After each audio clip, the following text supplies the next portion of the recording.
Welcome to the Ari Hoffman Show on Talk Radio 570 KVI, your home for the politically homeless, streaming live at KVI.com and the KVI app. If you want to be part of the most dangerous show on the airwaves, call or text the Warrior Injury Law Studio line at 206-421-5757. That's 206-421-5757. Coming up today, the return of contests. We'll tell you how you can win fantabulous prizes. And Katie Wilson's insane audio proves she shouldn't even be running a lemonade stand. But before we get to any of that, time for your daily dose of adrenaline. You want me to stick this into my heart? Are you f***ing nuts?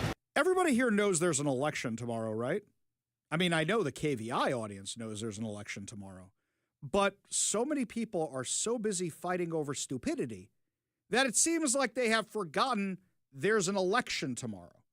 And the question is that part of the plan? Somebody I haven't seen in a while came strolling through the office today. Somebody who doesn't do much of the social media. And they were saying, Ari, what's going on with this infighting in the GOP?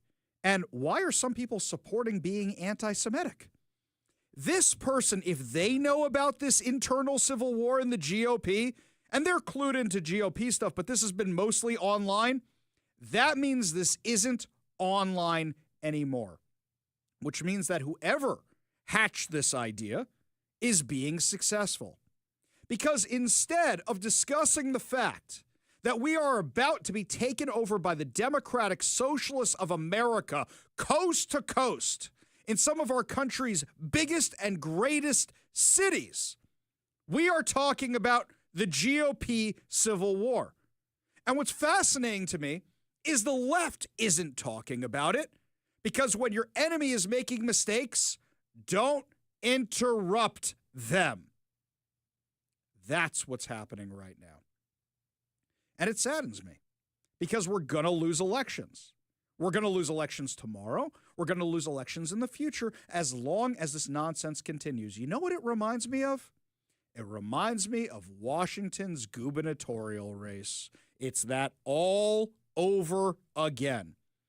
What happened in Washington's gubernatorial race? Bob Ferguson running for governor. Presumptive nominee of the Democratic Party. Presumptive governor, I would argue. And the question was, who could stop Bob Ferguson? Well, there was a guy named Semi Bird. And Semi Bird was running for a very, very, very long time. Long before a guy named Dave Reichert, who's the guy who you might remember from arresting the Green River Killer, the investigation with King County sheriffs. Before he got in the race, there was Semi Bird. But Semi Bird was never really breaking into the conversation at all. So what happens? The left saw an opportunity. Well, if we can help pump up Semi Bird, then maybe it'll distract from Dave Reichert. Maybe we can get people hating Dave Reichert on the right. And that's exactly what happened. Mike, how many nameless, faceless accounts were on us every 5 minutes about that election, and then the second the election was over, went quiet, and we haven't heard from them since. Erased from existence. Exactly. That's the best way to put it. That is the exact best way to put it, because that's exactly what happened. These accounts then went dormant. How much time did we spend arguing with them? How much time did we spend fighting with them? And what was amazing was the people calling the show were agreeing with us. Okay, every once in a while you get somebody taking the other side. But overwhelmingly it was people going, look, Dave Reichert's not our favorite candidate, but you know what? This guy, Semi Bird, doesn't have a chance. And then it's scandal after scandal after scandal after scandal. He's never going to win. Does any of this sound familiar to any of you?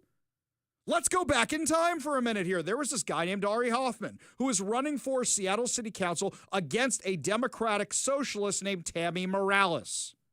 A guy named Mark Solomon gets into the race, and the socialists say, hey, if we inflate this guy Mark Solomon, then we can take out Hoffman a lot easier. They did the same thing there. I assume this is not a new game plan. This is what they do. This is just the next evolution of it. What you see happening with this GOP civil war makes no sense to me. Why? Because all the people I know are real people, are people I trust, are people whose opinions I value. They're all on the right side of this. Nameless, faceless bots are on the other side, and a bunch of people I thought were crazy before all this started. We are tearing ourselves apart on the eve of an election, which is the Democratic Socialists of America bread and butter, off-year elections. They have made it very clear what their plan is. Very clear. Off-year elections, you go in, you dominate because there's lower voter turnout, and that's how you seize power. Look at the Seattle City Council. Look at Kshama Sawant. She was the master of this. Why do you think Democrats push so hard to have off-year elections? It used to be you have to worry about this stuff for the midterms, and you have to worry about it for the presidential race. Now, every year is election season. Every single year, because the more off-year elections you can have, the more you can win at the local level. And the more you win at the local level, the more you can change, because what happens locally affects you so much more than what happens nationally. Case in point, Washington State.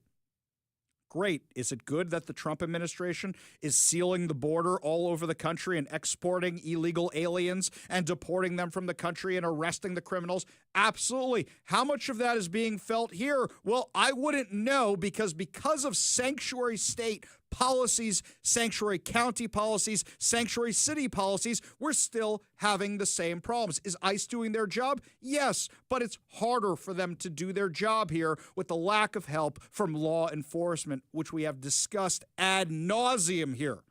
Because no matter how many you get rid of, they're trying to bring more here. And if they're not coming from outside the country, they're coming from other parts of the country where they're afraid of getting deported there, thinking they'll have a longer chance of staying in this country by going to places like New York, California, and Washington. The Washington State GOP figured this out for a little while. And I got to give credit to Jim Walsh. He was very good at this. When they find these places where they can flip these school boards, when they can flip these city councils. Look at SeaTac. Mike talks about this whenever we have Peter Kwan on. SeaTac untouched, for the most part, by the craziness of Seattle. It's right next door, by the craziness of Burien.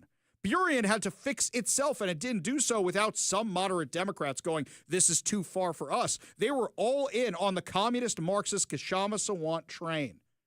But SeaTac was spared from that. What's happening this time? The left realized that the GOP was being successful in these smaller races and redoubled their efforts, like they were building the Death Star, and they heard the Emperor was coming to visit. So they redoubled their efforts, and it looks like they're on the verge of taking power. And they have made no secret about this at all. Canary Mission, an activist group, pulled together DSA leaders from across the country, little snippets here, little snippets there, of them admitting this is their plan. You might be sitting in your car right now going, Hoffman has lost it. Hoffman has totally lost it. Well, let me tell you something, guys. I was following this GOP civil war weeks before anybody else was. We spent all last week talking about it, and now it's in the main national discussion because of what happened with the Heritage Foundation over the weekend. Because of what happened at the Republican Jewish Coalition over the weekend, where now everybody's talking about this. We were talking about this a week, 2 weeks before anybody else because I saw what was coming. My friends, I now understand what is happening. This is a play by the left to distract all of us so they will have an easier time winning elections. How do I know? They said it themselves. Here's the Canary Mission video, and you can hear it from the socialists themselves. It's no secret that the Democratic Socialists of America hate the Democratic Party. I think we're all on the same page that we hate the Democratic Party. The Democratic Party is not really our friend. It isn't. So why are the DSA such major players in the Democratic Party? This odd relationship can be understood with the cuckoo analogy. In nature, the cuckoo survives by trickery. It lays its egg in another bird's nest. The unsuspecting parents raise the imposter as their own until the cuckoo grows strong enough to push the true chicks out. The DSA is the cuckoo inside the Democratic Party. DSA is not the Democratic Party. We must separate ourselves from the toxic Democratic Party we can put forward a clear, aggressive, principled strategy that pushes back against the Democratic leadership and the Democratic Party as a whole. DSA candidates run as Democrats in safe blue districts. They slip through low turnout primaries. And once inside, they use the Democratic label as camouflage while advancing an extremist anti-American agenda far beyond the party's mainstream. I don't agree with the Democratic Party, but it's a great tool. The Democratic is a tool that we use. Once in office, DSA candidates take orders from DSA's internal enforcers and working groups. City halls and state houses start running as socialist machines controlled by the organization, not the Democratic Party, and certainly not voters. They have to have a connection with DSA's internal politics, and they have to be committed to the eventual goal of building a separate entity from the Democrats. DSA are revolutionaries, and the Democrats are their first victims. And in city after city, DSA victories prove their plan works. I think that the model that we used in New York is 100% replicatable. And just like the cuckoo, once the DSA grows strong, it pushes the true Democrats out, hollowing the party from within, building towards political independence and tearing apart the Democratic Party. The DSA is not here to strengthen the Democratic Party. It is here to consume it. We're not here to make the Democrats a little bit better. We're here to actually enact socialism. And socialism is not just better capitalism. It's overthrowing the entire capitalist state. It's our duty, DSA, to cultivate this power. The cuckoo is in the nest, and New York City is poised to elect not a Democrat, but Zohran Mamdani, an extremist within the DSA. We understand that winning an election is not an end. It is a means to an end. The most important thing that we can do is take that empire down from within. Ultimately to overthrow our own empire. We need a movement that can drive a stake through the heart of the empire. We need to orient ourselves towards insurrection. Now, we played that for you last week. You're not listening to a repeat episode. Do you know what's happened since that came out? The DSA embraced the video and said, yeah, we're not quiet about it. Thanks for the free campaigning for us to push our message out there. According to Fox News, which was tracking all of this, the analogy which pointed to candidates like self-proclaimed socialist Zohran Mamdani did not appear to bother socialists it was targeting. Rather, they applauded the video advertisement as a great recruitment tool to get more people to join their ranks. Quote, new DSA recruitment ad for communists just dropped, joked Nicholas Vargas in response to the video. He's been affiliated with the Brooklyn branch of the DSA. Are you trying to make young people find DSA more cool? Quipped Marxist socialist blogger C. Derek Varn. New recruitment ad unlocked, said Giovanetta Maragaz, co-chair of the New York City Young Democratic Socialists of America. And they doubled down, more of them, on yes, the Democratic Party sucks. And all you people on the left are looking for a new home? Come on over to us. Democratic Socialists of America have some strange allies, though. Got to give credit to Zohran Mamdani. You know what he did on Saturday night before the election? He went club to club to club to club to club in New York, campaigning. It's crazy to me to see gay bars cheering, celebrating a jihadi, a guy who calls for the intifada. It doesn't just mean Jews. It means anybody who won't submit to Sharia law. Sharia law executes anybody who identifies as LGBTQIA, and you're seeing a whole bunch of them cheering Mamdani in clubs in New York City. The other problem with this election, aside from the fact that it's completely out of whack who's supporting who in this election, all the positive energy is on Mamdani's side. That's all the hope and change action. The only thing you've got on Cuomo's side is, well, he's not Mamdani and Mamdani's dangerous. Which of those are actually going to win? New York City Council member Ina Vernikoff is going to be joining us later in the show. She switched her endorsement from Curtis Sliwa to Cuomo because she knows that Sliwa doesn't have a chance and that the only way Cuomo defeats Mamdani is with Sliwa's voters, and she doesn't like Cuomo. She's very open about this. We'll talk to her later about she is going, Mamdani is the bigger enemy for right now. This is the person we need to stop. So I'm switching my endorsement over to Cuomo. And that's how so many people feel in New York. Is that enough to get people out to the poll? Because there's no positive about Cuomo. We know Cuomo's problems. He's a sex pest, and he killed a lot of people's grandparents with his terrible handling of COVID, just like every other Democrat. So now you've got a problem. You've got a problem where the momentum seems to be on one side, where they're admitting what their plan is.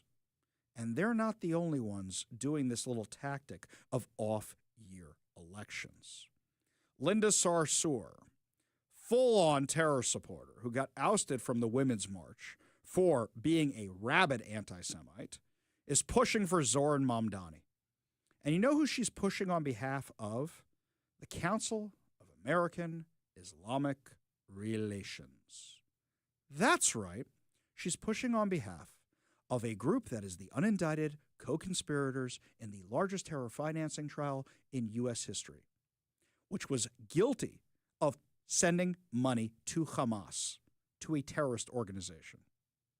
CARE has been a problem for years. I sound like a broken record at this point. But for those of you who thought I was a conspiracy theorist about all this, why don't you listen to Linda Sarsour admitting who's supporting Mamdani? Right now, I'm a little more quiet because I'm on the quiet side of this race. But I'm going to tell you that once November 4th comes around, I will tell the story. The story is not just, that it's random that Zoran ascended to this place. It is our Muslim American communities. And I'll also say that it's Muslim money. The PACs that have supported Zoran, or a particular PAC that has supported Zoran, is probably over 80% of Muslim American donors in this country, high net donors, grassroots donors. And I want to make the point that the Unity and Justice Fund PAC, which is the CARE Super PAC, was the largest institutional donor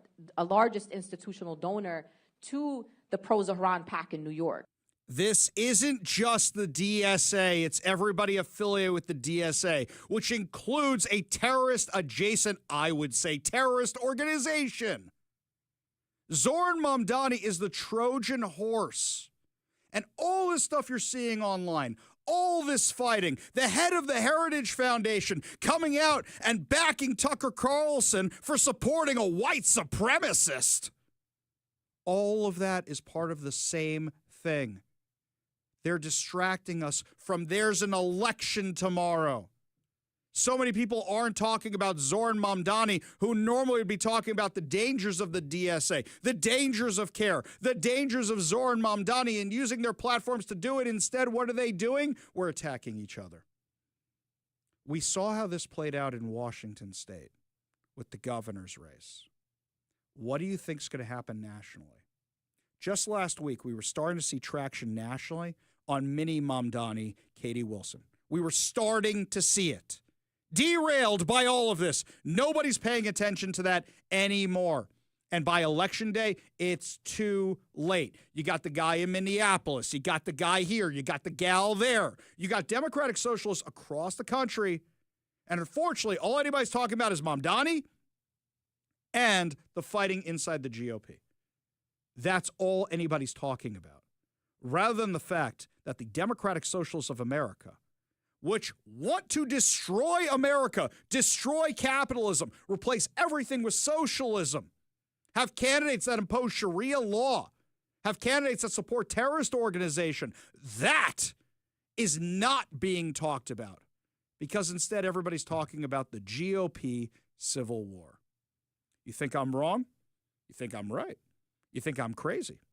Give me a call or a text at 206-421-5757. That's 206-421-5757.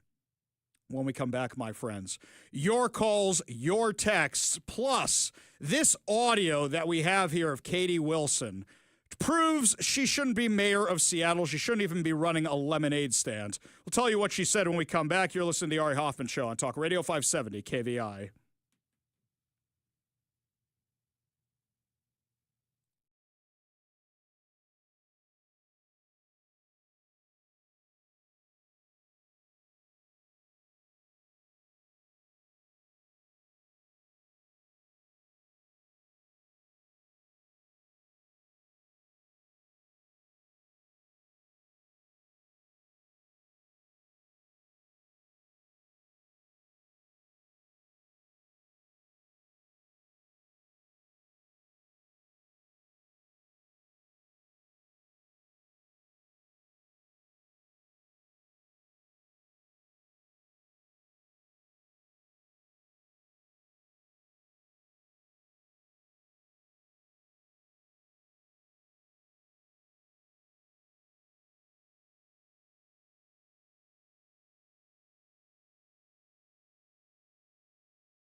Speaking of Democratic socialists, Katie Wilson is out there, and video after video after video are popping up on social media about Katie Wilson.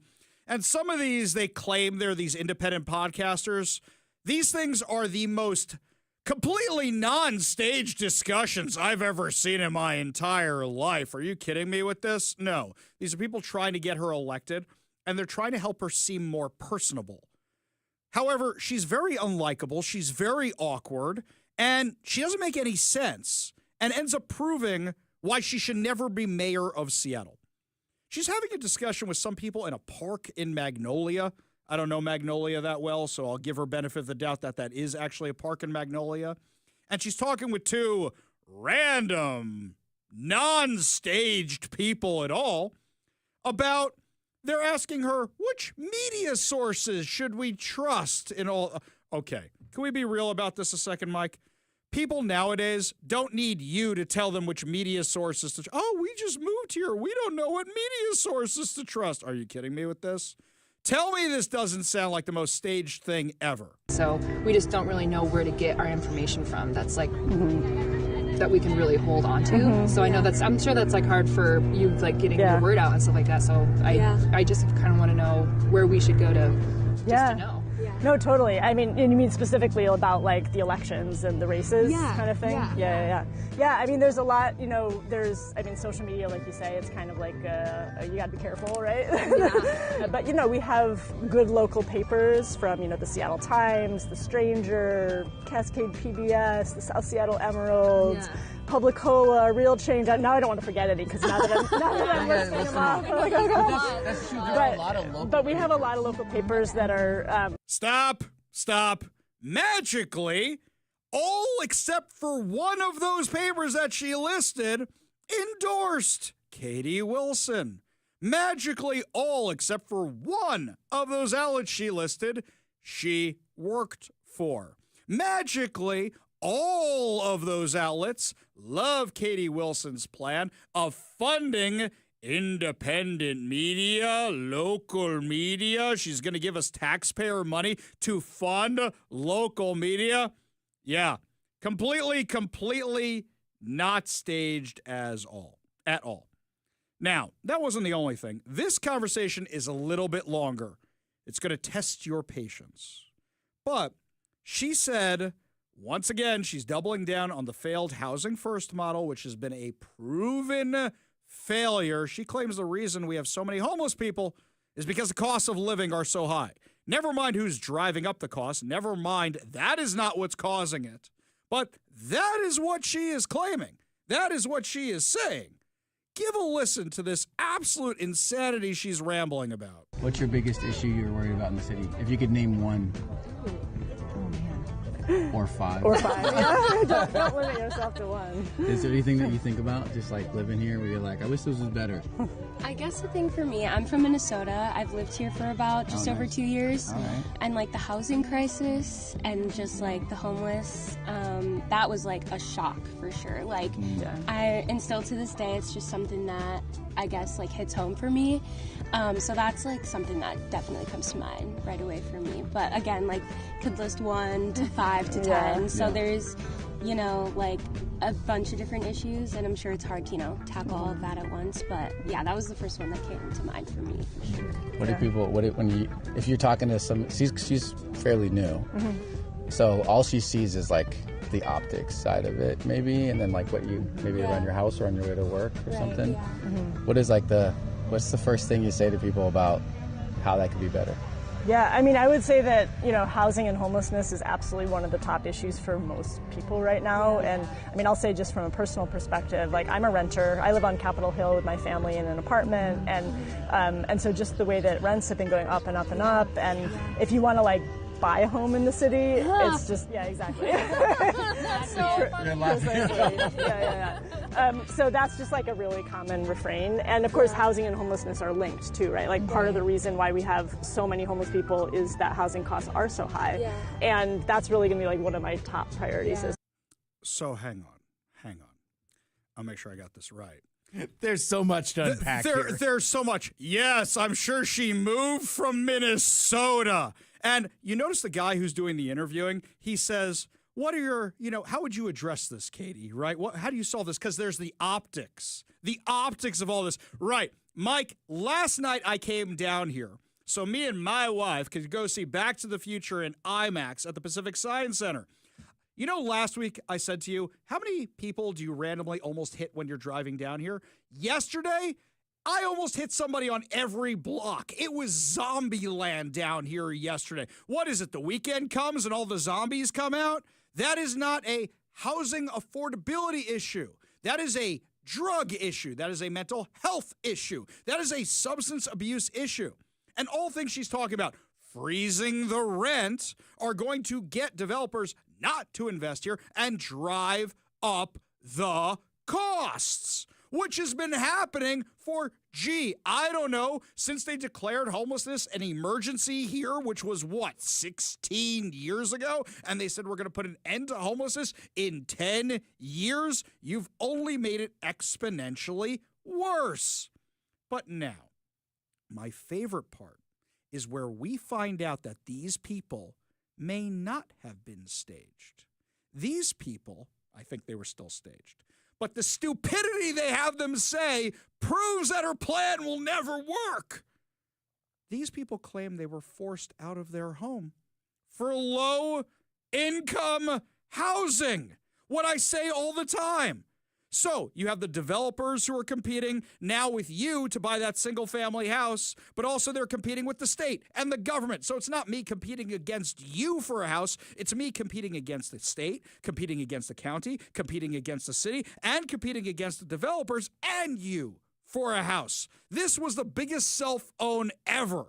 And they were dumb enough to put it in their totally organic video. It was actually crazy because we moved to Magnolia about almost a year ago. It'll be a year in February, but we lived in First Hill and... Stop. Magnolia is one of the most expensive areas of the city. Let's start there. Keep going. When we were moving out of our place because they were changing it into low-income housing, which is great because it's a great location for it to be, but we didn't fit into the category of being in low-income housing, and it was too expensive to have normal, so there was just a big middle wage. So hang on. I want to make sure I got this right. You had an apartment that was converted to low-income housing, so you lost it. And why would you put low-income housing in Magnolia? Different discussion for later. Why are we buying that? So you lost it because of the very plans that Katie Wilson is supporting. At the end of this video, they go, hey, Katie Wilson, you've got our vote. The biggest self-own of the campaign, and unfortunately, too many people are too stupid to see through this. Okay, so I sometimes can't brain. I has the dumb. Let me make sure I got this right. So you're now too rich to live in low-income housing on Checks Notes First Hill. Yes. So now you've been displaced. So now you must move to also Check Notes Magnolia. Right. Two of the most expensive I have all this areas. Money. I don't know what to do with it. Oh, my God. How do I afford to live Drowning here? in it. Yes. My favorite part was when they were discussing how people who work a minimum wage job shouldn't have to live in Kent or Islington. Well, it's you morons who are making it so damn expensive here. The stupidity, the lack of economic awareness. You know what, guys? I'm going to give permission to everybody, okay? This is a new thing for the show. I thought I was clear about this before. I'm giving this to all of you. If you don't understand something economically, I will not make fun of you. You call the show and ask, and I will explain it to you. As a man who is 3 credits short of graduating business school, I think I can handle that. I think I can explain to you, but also as a person who's been adulting for a few years, I think I can explain this stuff. Look, sometimes I know you're sitting in the car and going, these economic concepts that Ari's talking about are kind of complicated. I'm not sure I understand. Call in and ask. I will explain them to you. I promise. And I will not make fun of you. We will get there together because an educated voter is what I want, not these stage dum-dums who don't understand that the very thing they're supporting or being paid to support in this video, if they're actors, is the very thing that's making Seattle worse. We got a whole lot more to discuss as the show continues, including how the Democrats have sued to stop the feds from finding out how many illegals are on Snap while they're claiming there's no illegals on Snap. That plus your calls and texts when we come back. You're listening to the Ari Hoffman Show on Talk Radio 570 KVI.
Welcome back to the Ari Hoffman Show. Just a reminder, you're going to want to download the KVI app. Why? Because we are giving away tickets to see an advanced screening of The Running Man with the KVI crew. That's right, me and Mike. I've been talking about how much we need a remake of this movie, but the only way you can enter to win is by downloading the KVI app. So if you don't have it on your phone, go do it right now. If you do have it on your phone, there's a little thing here that says click to enter to win. Make sure you click that, and you will be automatically entered to win tickets to see an advanced screening of The Running Man with me and Mike in theaters. We go to the Warrior Injury Law studio line, take a call from Transit Joe. Transit Joe, what's going on, man? What's going on is you got the great Erna Vernikoff coming up, and I got a couple questions for her I need you to ask for me. The first is, why didn't she run for mayor? She would have been a great candidate for mayor.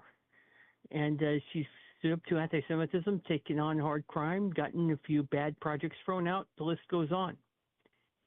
The second question is, how is she going to protect herself from Andrew Cuomo and his abuse if he becomes elected mayor? Because well, she protected herself the first time. She was around when she was there. But Joe, think about this for a second. Aren't you the one always telling me to endorse Bruce Harrell because Katie Wilson's so terrible?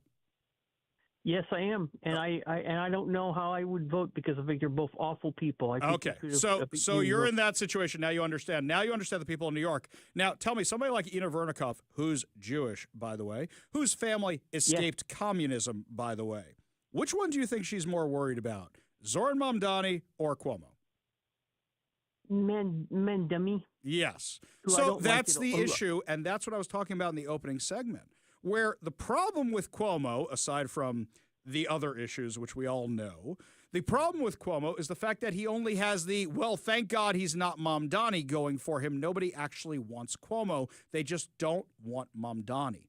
And I'm not sure that's going to get him over the finish line, and that's what I'm worried about. Joe, make sure you're listening at 4:30. Tune in, and we'll see if we get time to ask those questions for you. Appreciate the call. Appreciate you being part of the show. Thanks. You want to be part of the show, give us a call or a text at 206-421-5757. That's 206-421-5757.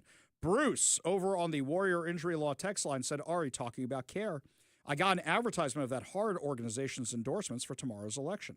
They support both choices, Democrats, of course, in the 48th District Senate race, Slatter or Whalen. The Jew haters support them both. As for Mamdani, people here don't begin to perceive his true danger because we do not have strong mayors. More of the political power lies with the legislatures and the councils than it does with the chief executives.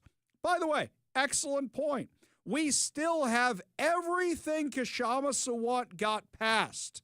All the taxes, all the minimum wages, we are still dealing with it.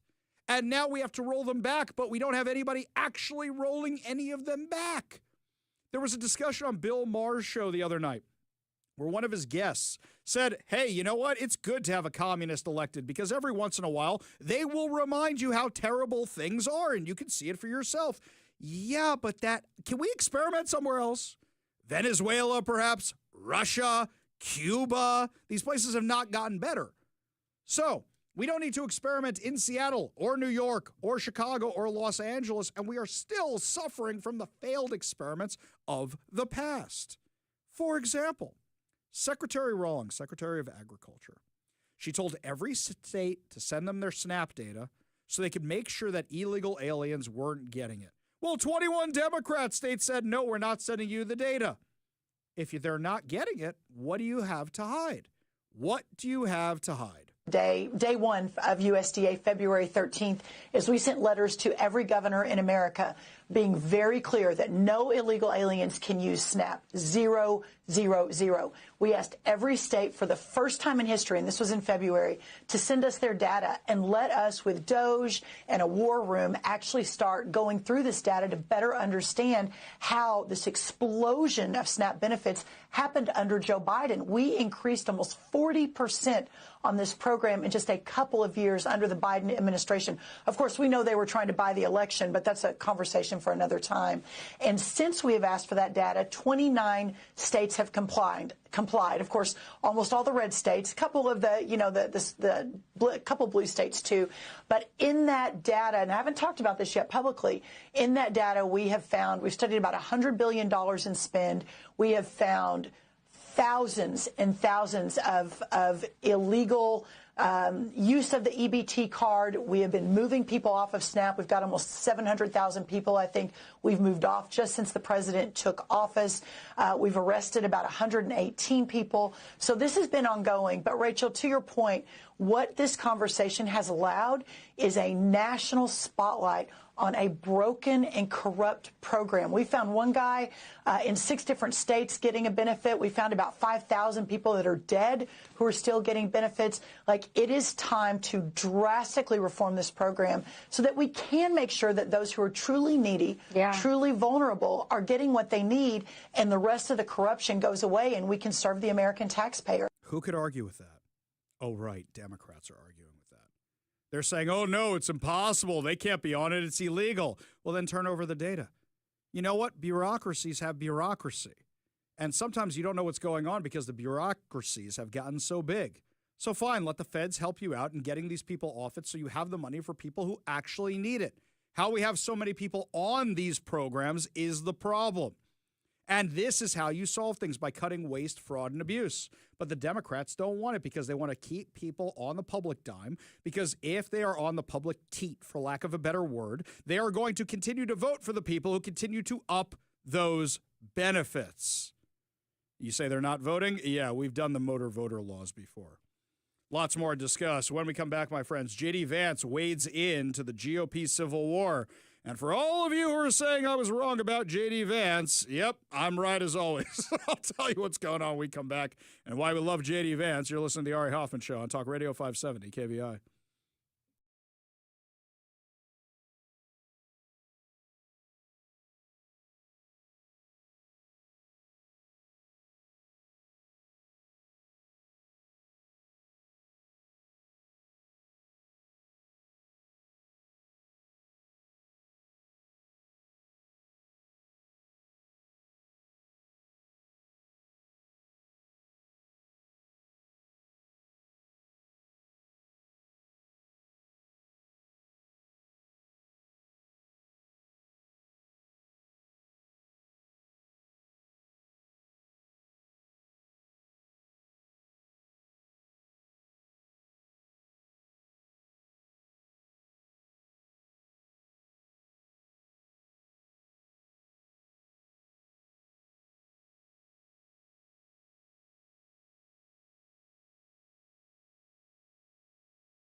Did somebody take over the X algorithm?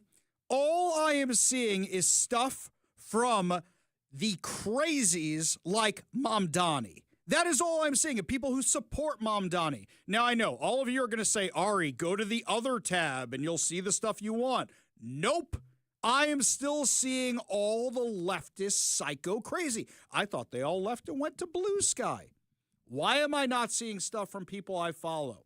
Why am I not seeing the videos I want to see? It's almost like X has been completely taken over by this democratic socialist insanity. Otherwise, you'd see videos like this one from J.D. Vance in 2024. Because J.D. Vance in 2024 was calling out people like Nick Fuentes. And instead, all I'm seeing in my feed are people supporting Tucker Carlson and people supporting Nick Fuentes and Mamdani and Mamdani and Mamdani and Katie Wilson. How did I get those clips from Katie Wilson land? Because all this stuff is showing up in my feed non-stop. What is going on here? We talk about this GOP civil war distracting all of us from what's going on. Scott Pressler has been working his tail off to flip New Jersey. And unfortunately, all anybody is talking about is not the New Jersey gubernatorial race, but instead what they are talking about is the GOP civil war, Tucker Carlson, Nick Fuentes, and Mamdani. They're not talking about how the GOP doesn't stand for this insanity. If I wasn't convinced before that this was all a bot war, I am now.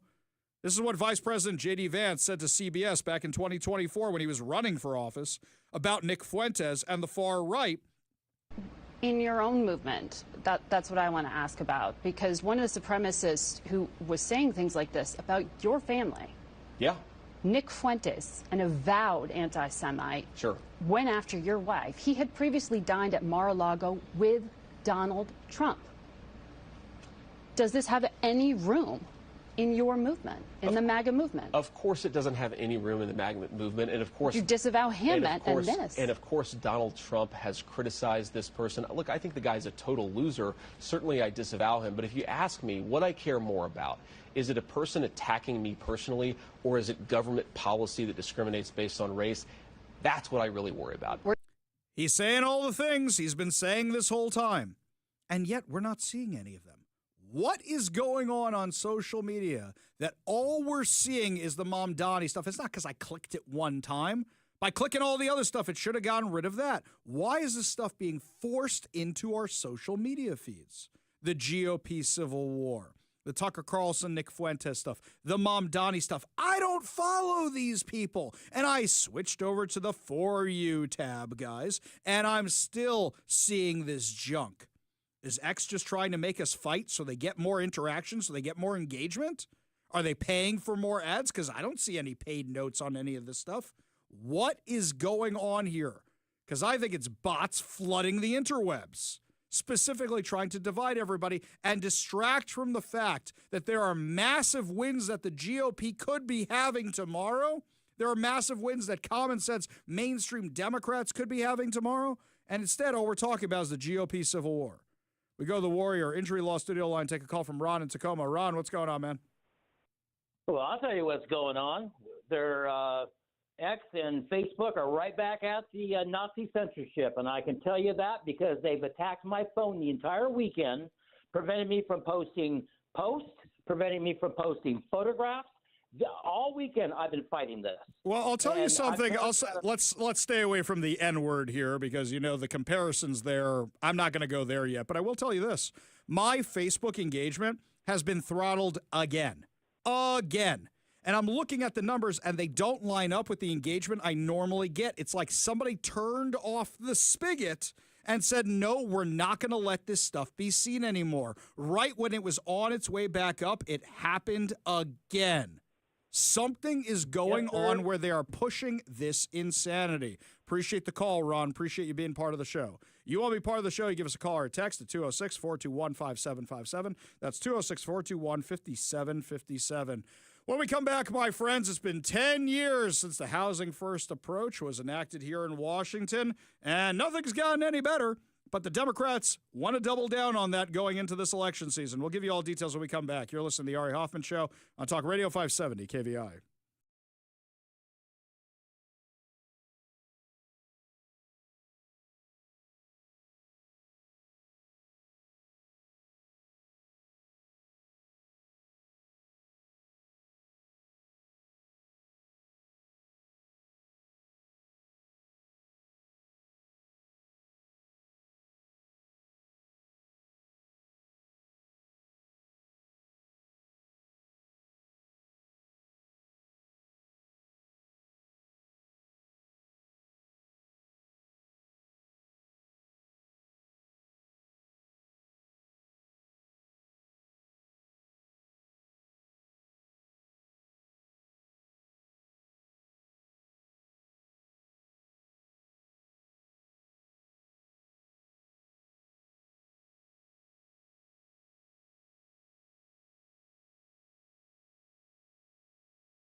Welcome to the Ari Hoffman Show on Talk Radio 570 KVI, your home for the politically homeless, streaming live at KVI.com and the KVI app. If you want to be part of the most dangerous show on the airwaves, call or text the Warrior Injury Law Studio line at 206-421-5757. That's 206-421-5757.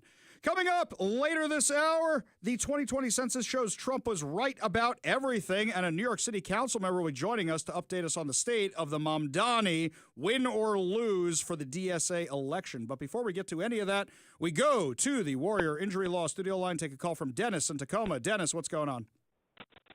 Hi, Ari. I hear you speaking about the Republican Civil War. However, I haven't had a chance to do a lot of driving. I haven't had a chance to hear what that is. Could you explain that to me, please? You are so much better off, Dennis. I'm not sure I want to. No, I'm just kidding. Of course I will.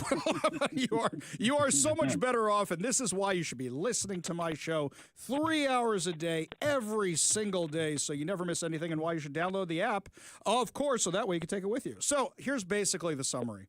Is that some people like Tucker Carlson, Nick Fuentes, who have kind of jumped the shark recently, are saying what they think is MAGA, what they think isn't MAGA, and what they're saying is, well, if you support Israel, if you support Jews, you don't support the Republican Party. That's basically the summary of what's going on. And they've been attacking Christian Zionists. They've been attacking Christians. They've been attacking anybody who doesn't line up with their weird worldview. And it's starting to fracture the GOP because for some reason people are going, yeah, let's back the guy who got fired from Fox News on the white supremacist against mainstream conservatism that has been conservatism for years. It got worse when the Heritage Foundation weighed in on this and came to defend Tucker Carlson for backing the neo-Nazi. And from there, it's just been all over social media. And today I realized it wasn't social media anymore when somebody who's, shall we just say, is a bit older than me, came through the office and was asking me about it. I was shocked they even know about it because this person doesn't do social media. But the problem is a lot of the political conversation is on social media. So while we're all arguing over whether or not we like Tucker Carlson or whether or not we like anybody else in this matter, we're not focusing on the elections that are happening tomorrow. And to me, I think that's the plan. Is that a short enough, good enough summary for you?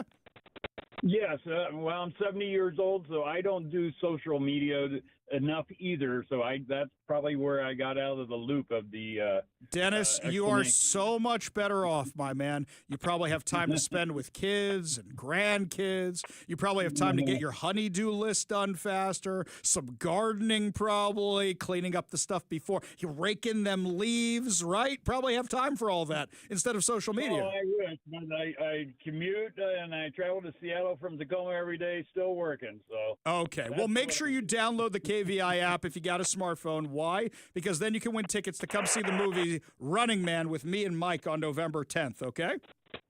I understood. Thank you, Ari. All right. Thank you, Dennis. Appreciate the call. Appreciate you being part of the show. You want to be part of the show, you give us a call or text at 206-421-5757. That's 206-421-5757. We go back to the Warrior Injury Law Studio line. Take a call from Paul in Puyallup. Paul, what's going on?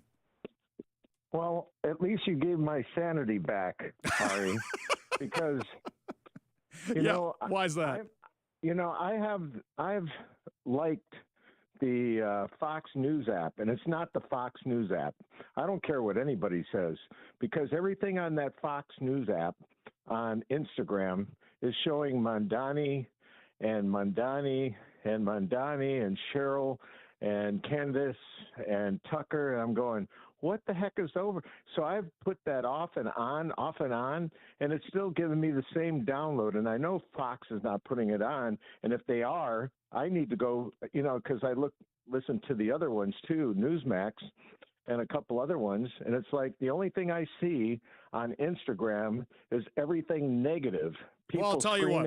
That's why, Paul, I'm going to solve your problem for you. That's why you should follow me on social media, Ari Hoffman Official on Facebook and Instagram, the Hofffather over on Twitter. But also make sure you download the KVI app, and you can be entered to win those movie tickets today. But yeah, something is going on with the algorithm where they are boosting all this stuff. And look, the right is guilty of this too. They know anytime they mention AOC, Mamdani, any of this stuff, they're going to get more clicks. So they say more Mamdani, and that's all we're talking talking about? So then when the word Mamdani is trending on social media, and now my phone is listening to me, and Google's probably going to want to think, I want to hear more about this stuff. So now I just made my life worse by answering your question, Paul. But yes, something is going on here, and it's super, super bad.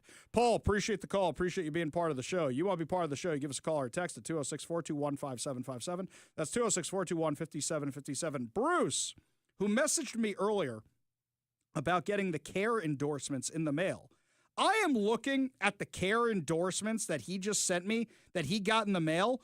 Holy cow. While all of us are arguing over the GOP Civil War, there are people wearing keffiyehs in these pictures that they are endorsing for the election. These are the people they are endorsing. Let's do some names here of some people they are endorsing.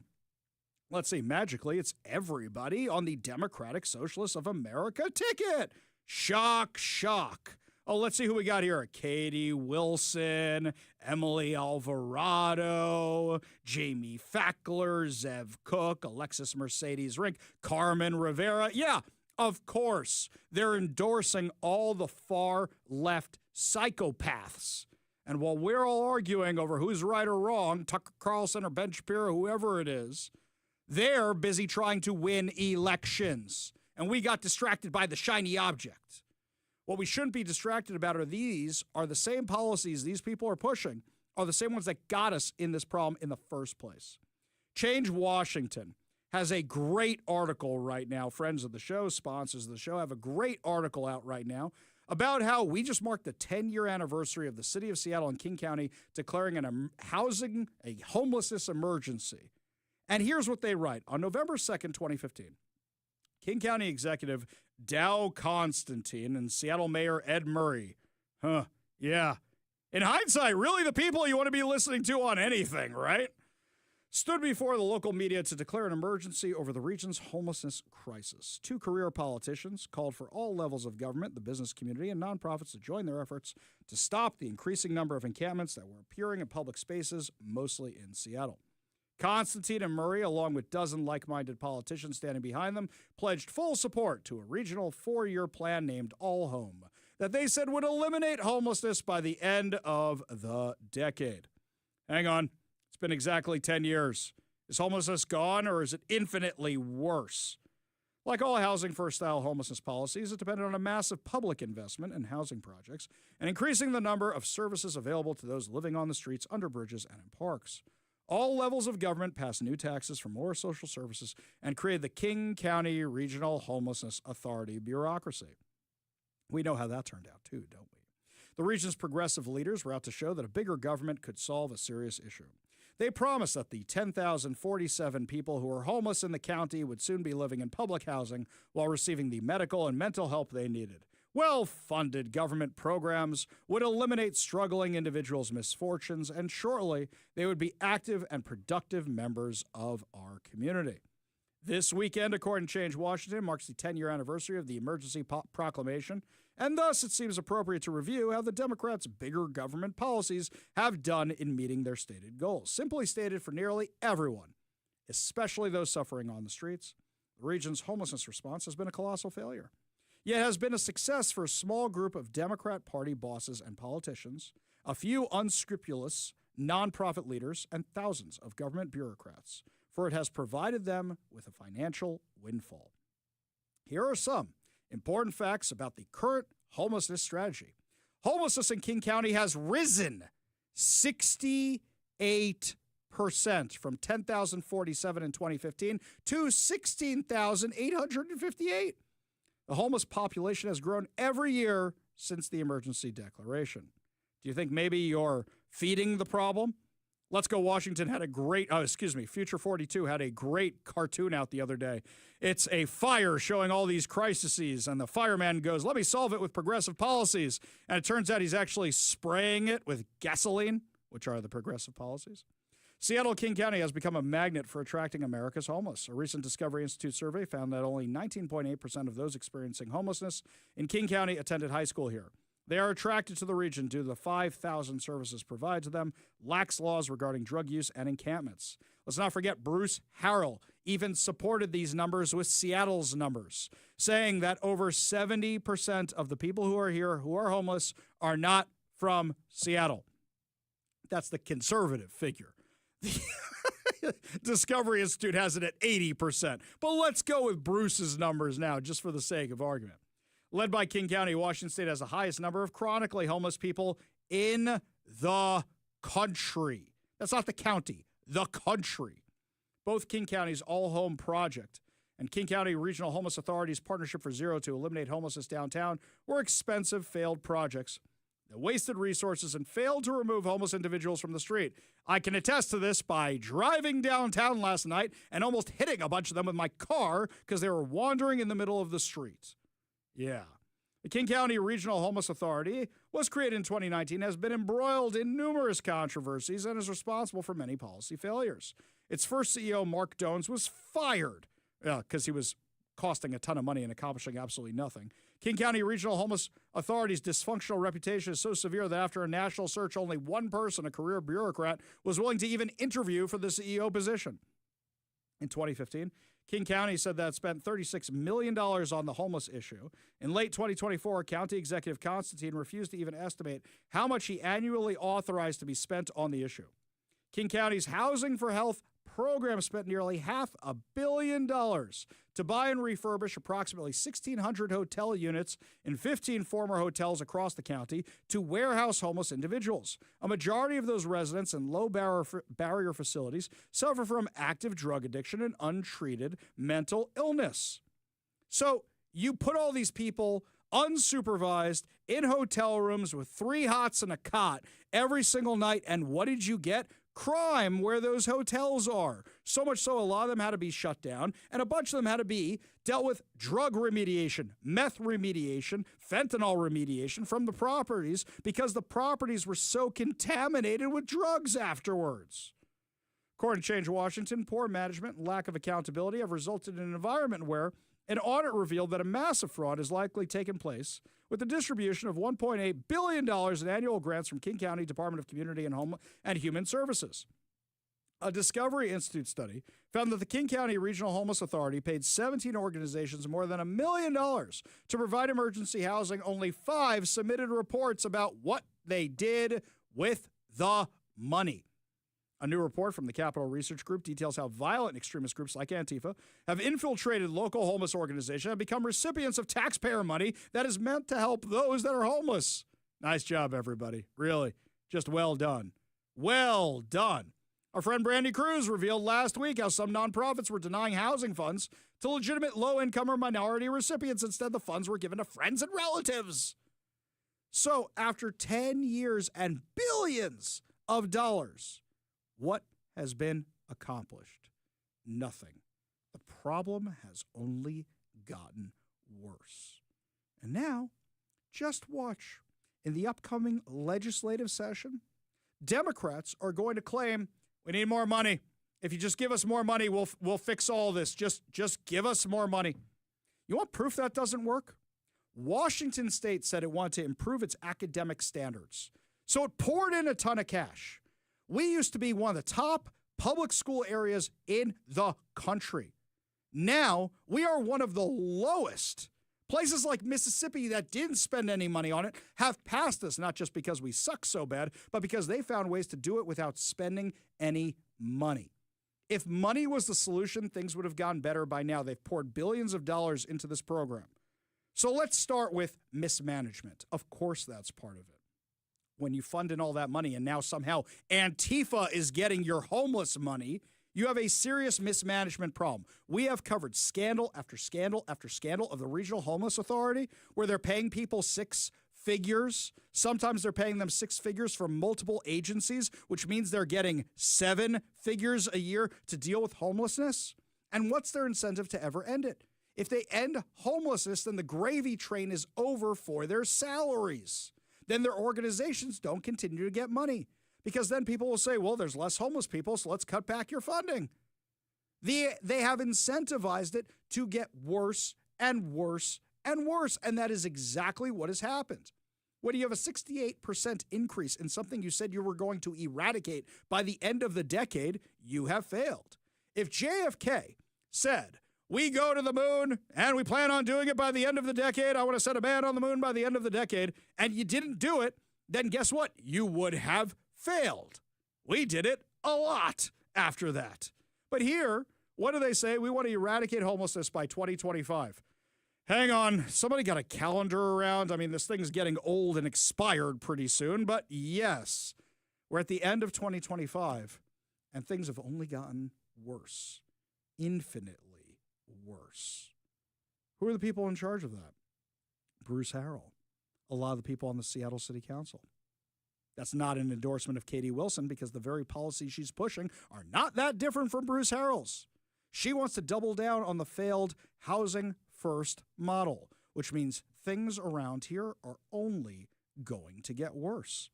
Robin Lakewood texts in, Dems made a lot of money for Comrade Homeless Industrial Complex. That's why we call it the Homeless Industrial Complex. David from Edgewood texts in, he says, are illegal aliens living with the homeless, or is it U.S. citizens who are living homeless? Well, it's a combination of both. I've seen both on the streets. I've seen both. This is exactly what I've seen on the streets. The majority of people I see on the streets are the drug addict types, not the illegal alien types. But you know that some of those hotels they bought for the homeless who are still on the streets were then used for illegal aliens and refugees. Why it became Washington's problem as opposed to a countrywide problem when Joe Biden decided to abandon Afghanistan, beyond me. But Dow Constantine took some of those hotels that were supposed to be used for our own homegrown homeless drug addicts, mental health problems right here in America, and said, let's house the refugee types instead. Have you noticed that some of the people asking for money near your local Starbucks or on the side of the highway look like they didn't really come from this country? That's what you're seeing. Congratulations, guys. You have incentivized homelessness to the extreme that it has gone up 68%. That's somewhere between 70 and 80% of the people who are homeless in our area are not even from here. And mind you, that was probably the case when they declared homelessness an emergency back in 2015. But they figured out a grift. They figured out they could say, if you give us more money, if you vote for these higher taxes, we'll solve your problem. And they've been able to say that the last 10 years in every election cycle without anybody calling them on it at all. Where's our local media? Why is it Change Washington are the ones who are doing this report, not the Project Homeless over at the Seattle Times? That's your job.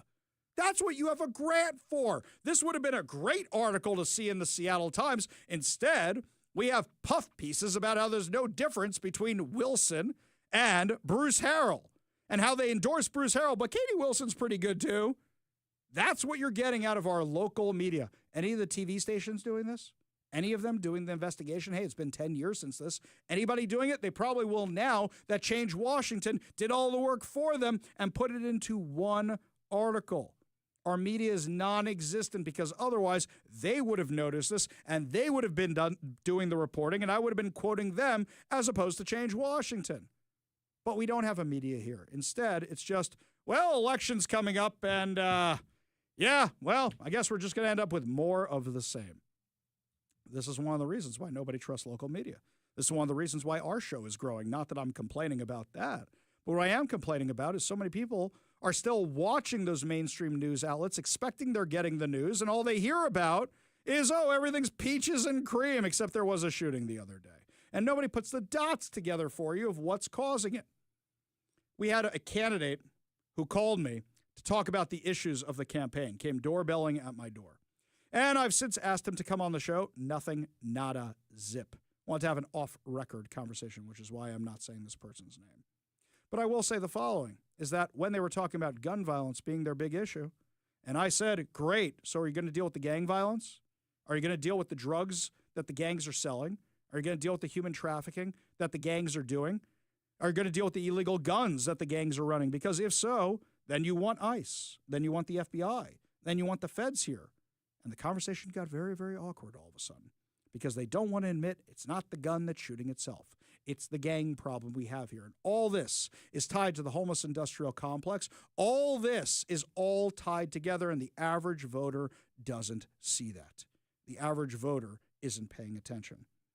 Because if the average voter was paying attention, they would go, wait a second, all these people moved during COVID. And if all these people moved during COVID, why do these blue states still have so many more congressional reps than the red states? When we come back, my friends, we will discuss how even CNN is now calling out the census. What can we expect for Election Day when the census was all messed up? We'll discuss when we come back. You're listening to The Ari Hoffman Show on Talk Radio 570 KVI.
Welcome back to the Ari Hoffman Show. Back by popular demand, my friends, are our contests. And here's how you win tickets to go see The Running Man with me and Mike on November 10th. Make sure you download the KVI app. On the KVI app, you'll have the chance to enter to win. This contest is only on the app. If you have the KVI app, open it up, and it'll have this little thing which you click which says enter to win. And you can go see The Running Man starring Glenn Powell at Pacific Place with me and Mike on November 10th. Should be a lot of fun because going to a movie with Mike is half the fun itself. Now Mike's like looking confused. What did I mess up there? When's the movie come out? The movie comes out. Screening. The screening's on November 10th. You're right. That's what I missed. It is coming out on November 14th. There you go. You get to see an advanced screening of The Running Man. Cool. So I have to rewrite all that copy for you because you're not reading any of that right. It's fine. It's okay, fine. That's fine. Come see the movie with Hoffman us. only reads download what's the on app the and teleprompter. you have to download the application on your telephone for your telephone app so you can listen to the radio on your telephone and enter our contest and come see the movies with us. Exactly right. And for those of you who complain about an AM signal, my friends, you can pick it up easier on the app. So make sure you download the KVI app, click enter the contest right there, click to enter to win, and you can go see The Running Man before it comes out in theaters. The Running Man is in theaters, Dolby Cinema 4DX, premium large format, and IMAX on November 14th. Now, we've all talked about the problems with the census. We know that California and New York should have lost a lot more of their congressional seats because of how many people fled to Texas and fled to Florida. We know they should have lost more congressional seats, and yet somehow they didn't. Even CNN is finally acknowledging it. This is CNN. One of the big things is it helps decide congressional maps. Right. Does this have everything to do with redistricting? Well, it does. In fact, we know the 2020 census, the errors were almost always to the detriment of red states. Blue states like Rhode Island. Do we know that? We do know that. The Census Bureau's own audit of its work has proven that. Blue states like Rhode Island were overcounted. Rhode Island then didn't lose a seat. Red states like Alabama were undercounted. This is just a fact. It wasn't all red-blue, but it was disproportionately red-blue. Wait a second. I thought you told me that was a conspiracy theory. I will say this, my friends. There's a little bit of blame to go around about this for everybody who was president in 2020. And that administration was in charge of the census. So this is something, if you want to be mad, Democrats know if your enemy's making mistakes, don't interrupt them. And apparently, the first Trump administration was not focusing as best as it should on the census, which led to this problem. This is an issue, my friends. And whoever in the Trump administration was in charge of the census should be called out for it. So it turns out President Trump was right about things he said in the past, need I remind you. This Bureau to redo the census to actually get an account of how many Americans with proof of citizenship are in our area, in our country, redistricting some of the House districts. Your thoughts on that? Well, I'll speak for both of us. We love it. Okay, you're going to like this one. I know all about it. We want to bring our elections back. The election in 2020 was rigged, millions and millions of votes. It had to do with COVID and a lot of things, but it really had to do with the crooked people. The Democrats are very good at cheating on elections. And that's why I said too big to rig. They tried this one too. But after about 9:02, they gave up too many votes. Too big to rig. Ron would love it. I would love it. Christie would love it. That's what they have to do. They have to bring it back. And we have to look. Ron, they include anybody that happens to be in your state. Well, California would lose like 5 seats if they did a fair census. And even beyond that, the Biden census gypped Florida of at least 1 seat. We only got 1 seat in the last census. Are you trying to tell me that Florida only had 1 seat in that? We should have had at least 2. Texas should have had another one. That could be the difference in the House of Representatives in the majority. So I would love for them to redo the census for 26.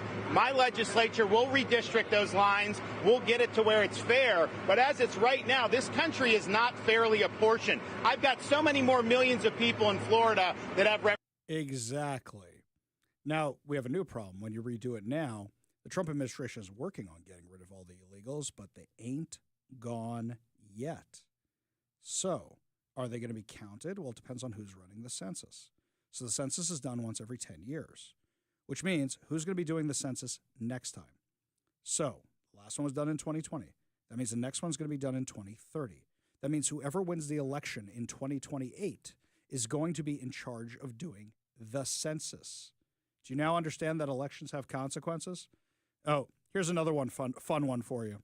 So you know how we were all calling out Karine Jean-Pierre nonstop during the election for just saying whatever was put in front of her, like radio hosts who don't read the copy that their producers give them for movies?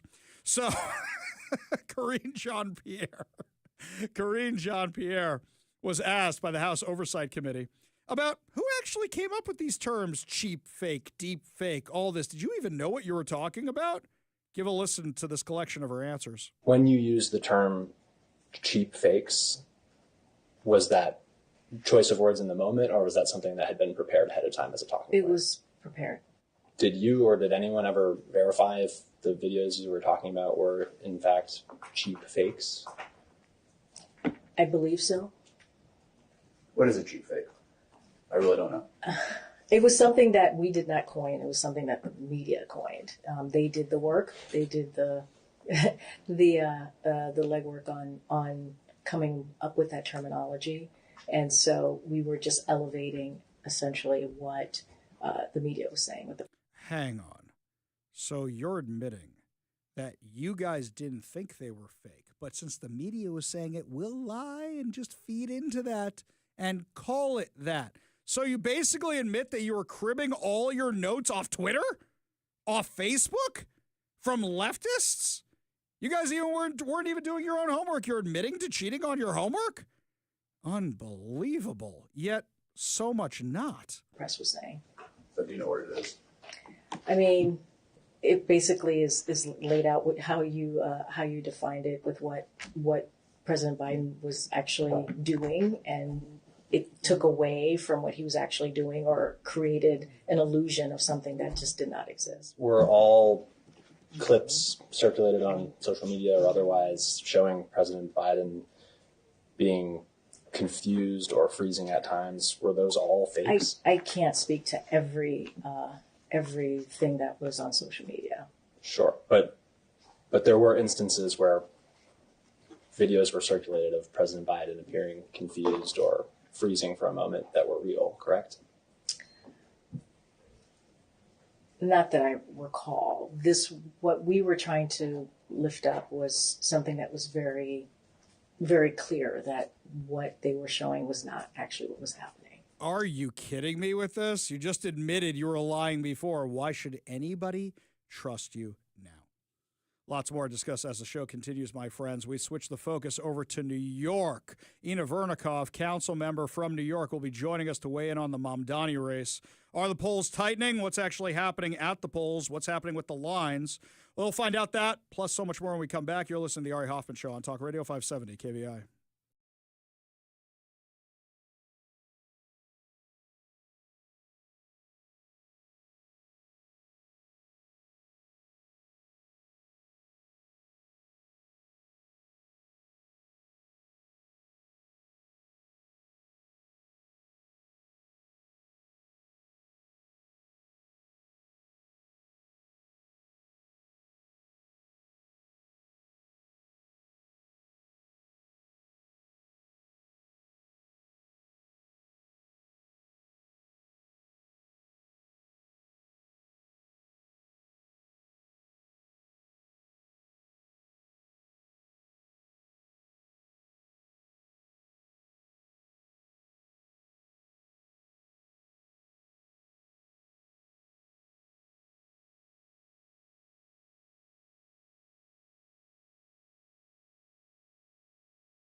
Well, my friends, as much as we are worried about what's going to happen in the Seattle mayoral race, it looks like the eyes of the U.S. are not actually looking at Seattle. They're looking at what's going on in New York. Joining us now to discuss, council member on the New York City Council, Councilwoman Ina Vernikov. Thank you so much for being with us today. Thanks so much for having me. Always a pleasure. So we get conflicting reports from the other side of the country. I was just in New York last week, and I've never seen such a mobilization. I mean, I heard the rabbi of the synagogue I was in last week talking about everybody go voting. What's it like in New York right now?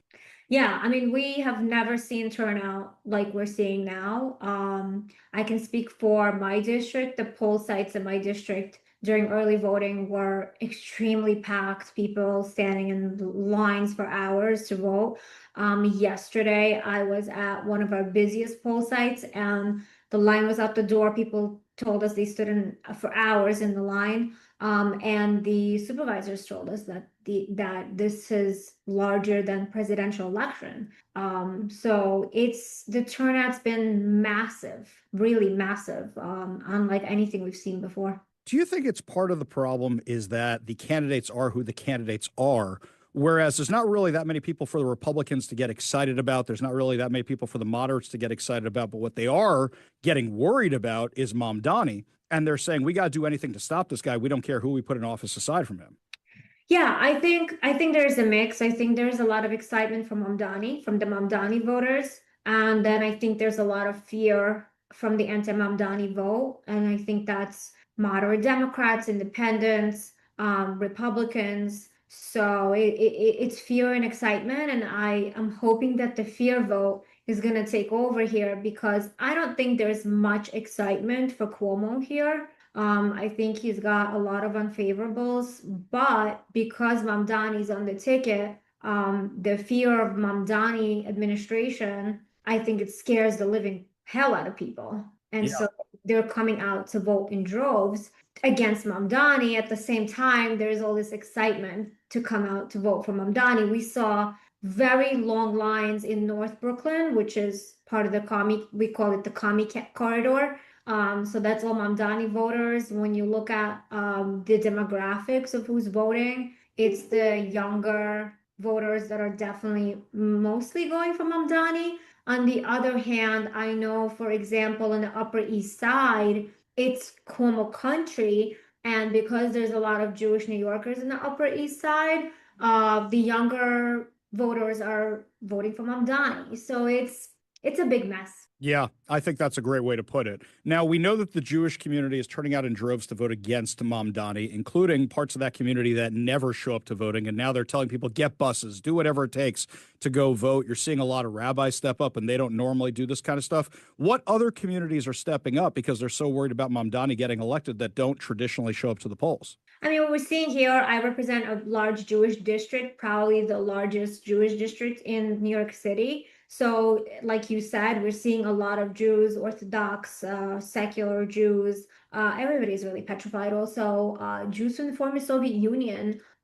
As you know, I'm a Republican and I endorsed Cuomo in the race. I did something very out of the box and different, kind of created some shockwaves. And, you know, when I was doing the press conference with Andrew Cuomo, I said that I represent a community that, not all of them, but a large number of my constituents are those who came from the former Soviet Union, and they escaped communism and socialism and anti-Semitism, which is exactly what Mamdani is bringing to the plate here. And so they are willing to do anything just to make sure we don't get Mamdani, even if it means voting for somebody who has not been liked at all in our community, which is Andrew Cuomo. There's something I'm concerned about, and we're talking with council member Ina Vernikov from New York City about the upcoming election. What I'm concerned about is I looked at the election results of New York State the last time there was a big election. That was Lee Zeldin versus Kathy Hochul. And you had COVID right before that, and you had something like 400,000 people move out of New York and down to Florida or wherever else. And therefore, you had Zeldin lose by around that much. And I'm worried that if we see another mass exodus out of New York City because Mamdani gets elected, then basically Republicans are surrendering New York City. And I'm worried about us ever winning anything there again, the same way that Republicans have kind of given up on Seattle and King County, which Seattle is in. Yeah, so if God forbid Mamdani should win, I'm going to be encouraging Republicans to stay in New York because we have a governor's race coming up. And I think that we can win that race, especially if Mamdani is the mayor. And I'm going to be working my butt off to make sure that if it's Elise Stefanik, she's supposed to announce right after the mayoral election that she wins. And I think that there is a pathway for her to win governor. And I think that we can change a lot if she's governor. And that's basically the hope. I'm going to be, if that's the case, Mamdani ends up winning, I'm going to be rallying New Yorkers, especially conservatives, to stay. Just before we let you go, with Elise Stefanik running, that's somebody who people are excited about. You look at somebody like Kathy Hochul, who just bent the knee to Mamdani and said, I'm going to do whatever this guy does, along with the Democratic Party. Do you think the entire Democratic Party has shifted? Because I think the only reason Chuck Schumer hasn't endorsed Mamdani is because if he does that, there's nothing to stop AOC from challenging him. He's trying to remain the moderate wing, but you see Hakeem Jeffries endorsing Mamdani. You see Hochul endorsing Mamdani. Do you think this is the new Democrat Party in places like New York, where it's the Mamdani Party, the Democrat Socialist Party, not the Democrat Party anymore? Yeah, I do. I think that, when Hakeem Jeffries endorsed Mamdani, I think that was pretty much it. That kind of set in stone that the Democratic Party is now the Democratic Party of Zohar Mamdani. It is now not the Democratic Party anymore. It is the Democrat Socialist of America, which is AKA communist. And I think that and I think Democrats know this is going to create a lot of trouble for them because Republicans are going to use this across the state and across the country. And we're going to win a lot of seats because Zohar Mamdani is now the Democratic Party. This Hamas supporting, refusing to condemn, globalize the Intifada, wants to defund the police, no jails, wants to abolish private property, try to pass legislation that would punish Jewish businesses and synagogues for supporting Israel. And there's so much more.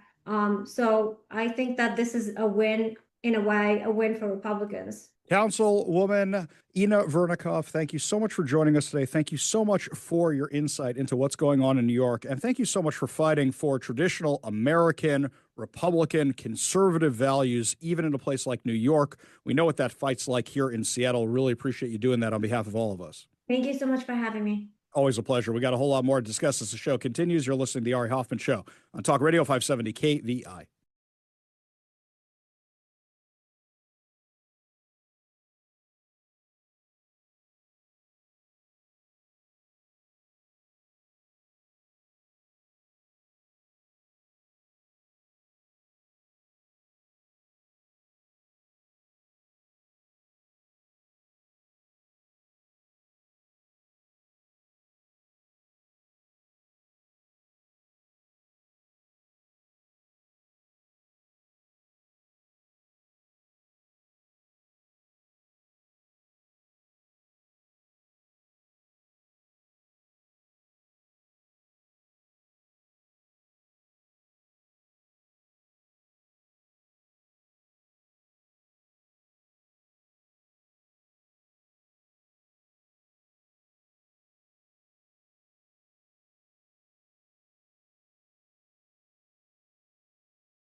My wife, when I suggested to her that we go see Back to the Future for its 40th anniversary, which was re-released in IMAX over the weekend, said, "Didn't we just see it?" And I said, "Yes, sweetie, we did. At the 30th anniversary 10 years ago when it was upgraded to HD.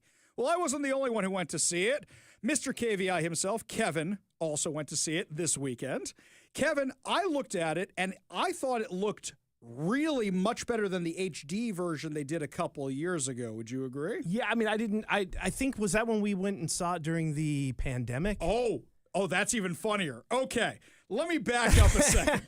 During the pandemic, AMC was doing this thing where, because people couldn't go see movies, they were releasing old movies for small groups of the people in your bubble, which we don't need to get into that right now. But I remember I took Mike and his wife and you and your wife and my kids and some of their friends because we were all bubbling together or whatever, and we went to see Back to the Future. And I think that was the HD version because you could see the makeup issues in that one. It looked really good. Yeah, I thought it looked good.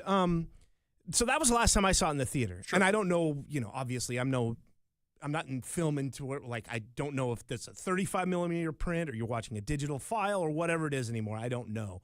But I thought it looked pretty good back then. And then, of course, you saw it in IMAX. I saw it in IMAX as well. Obviously, they did some things because that's a massive screen. They couldn't just... And so there are some touch-ups done on it, but I thought it looked pretty good. I thought it looked great because the last time you could really see how they aged the actors and the makeup. The makeup stood out. The old Biff, the old parents, everything, it didn't look right. They fixed that this time, but what I thought was funny was some things looked worse. So, for example, Marty's hand disappearing in front of you. Yeah. That looked bad when it first came out, when he's erasing from existence. That looked worse now. I will say the other thing I noticed was the stunt drivers. You could tell that is not a dog in the front seat of that car in the opening of the movie. Yeah.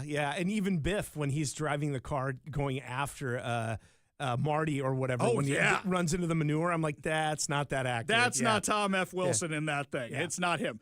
There's a few other things I noticed also this time. So because the makeup looked good and I couldn't make fun of that, what's also funny is on the ground when Marty's skateboarding, you can see the chalk marks from each time the skateboard hit the ground in previous takes. That you noticed as well. And you can also tell when it's not Marty driving that time machine. That you can see a little bit more. I noticed that.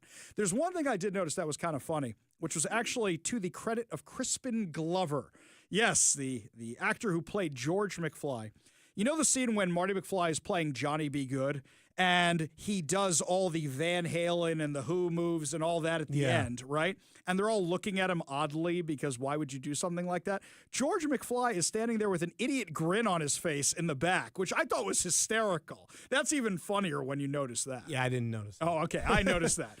There's a few other things I noticed in the background. It seems like the producers were really obsessed with X-rated movies in the 1980s because it's all the signs. Yes. Like when they come back to Hill Valley, especially, it's like all they have is like X-rated movie theaters down there and bookstores. Like, what's going on? Right, in Hill Valley, which is like this little suburban town, but apparently they really like their porn in Hill Valley in the 1980s. That's everywhere.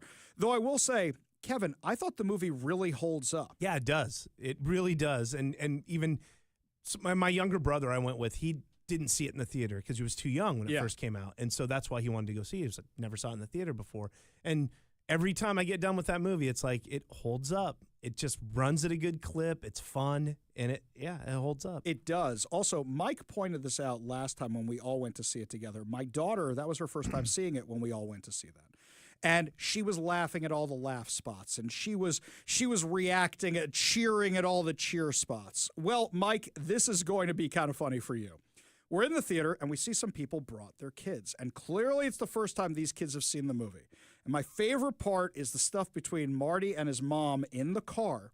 And a kid in the theater, this little like 6-year-old kid or something like that, goes, as soon as she kisses him, "Ew, disgusting!"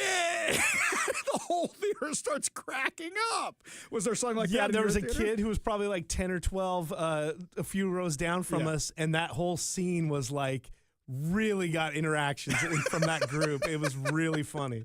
I'll say the movie really holds up. And even my wife, who's seen the movie now at least 3 times in theaters with me, if not more at this point, said she starts looking away during the clock tower scene.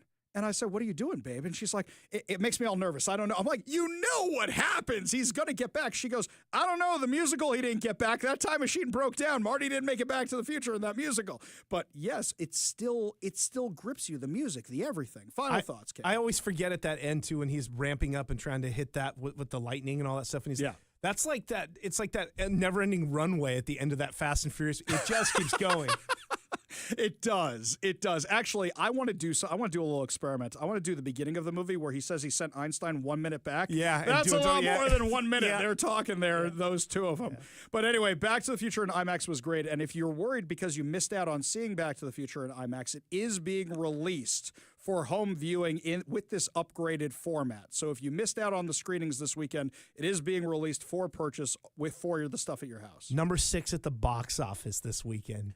Number 6. Well, there's nothing else out, man. What else are you going to go see this weekend? Just a reminder, by the way, if you want to go see a movie in theaters, make sure you download the KVI app because you can go with me, Big Mike, and Zach from The Morning Ride to go see Paramount's an advanced screening of The Running Man at Pacific Place on November 10th. The movie doesn't come out till November 14th. It's starring Glenn Powell. You go on your app, you download the KVI app right now. You'll get a chance to enter to win. Make sure you download in the Apple or Android stores. The Running Man is in theaters, Dolby Cinema, 4DX, Premium Large Format, and IMAX on November 14th, so you get to see the movie 4 days early with the KVI crew. Make sure you download the KVI app right now, and you have chances to win all week long. So make sure you do that right now. Mr. KVI himself, thank you very much for joining us today. Do appreciate it. We got a whole lot more to discuss as the show continues, including Final Hour Free for All. You're listening to The Ari Hoffman Show on Talk Radio 570 KVI.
Welcome to the Ari Hoffman Show on Talk Radio 570 KVI, your home for the politically homeless, streaming live at KVI.com and the KVI app. If you want to be part of the most dangerous show on the airwaves, give us a call or a text on the Warrior Injury Law Studio line at 206-421-5757. That's 206-421-5757. Coming up this hour, BLM may be afraid of the Trump administration because it looks like they're pulling a boiler room and shredding all their documents. But before we get to this, on our Back to the Future segment, we got a text, guys, from Rob in Lakewood, who says that the Twin Pines Mall location is going to be demolished and replaced by apartments. Is that true? I hadn't heard that. Do you think the sign's available? I know they keep it on display in the mall. Do you think they're selling that sucker, or is it going to be the Twin Pines housing development? Well, it's the Lone Pine Mall now. Right, exactly right. Exactly right. But I know the sign's in there. Bastards. You see this conspiracy theory with 9/11, Back to the Future predicted 9/11? I go, shut up, it did not.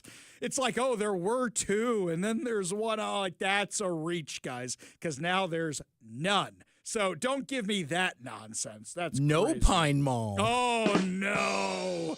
Oh, we're at the point Now where they we're called telling it the Freedom Pine Mall. That's very good. So they're tearing that whole sucker down. Hey, by the way, you want to solve the housing crisis? Maybe let's start tearing down as many empty malls as there are. Oh, some mall developers are going to get mad at me. Like down at Pacific Place downtown, where there's like basically a Johnny Where Rockets you can and go AMC. and see the movie Where, with us if you by the way- download our telephone application on your telephone so you can listen to your radio on the telephone and enter our contest to see an advanced screening of The Running Man. Exactly. That's exactly what I was going to say, Mike. That's right. Download the app, and you can enter to win to see an advanced screening of The Running Man with me, Mike, and young Zach on November 10th, 4 days before it comes out in theaters.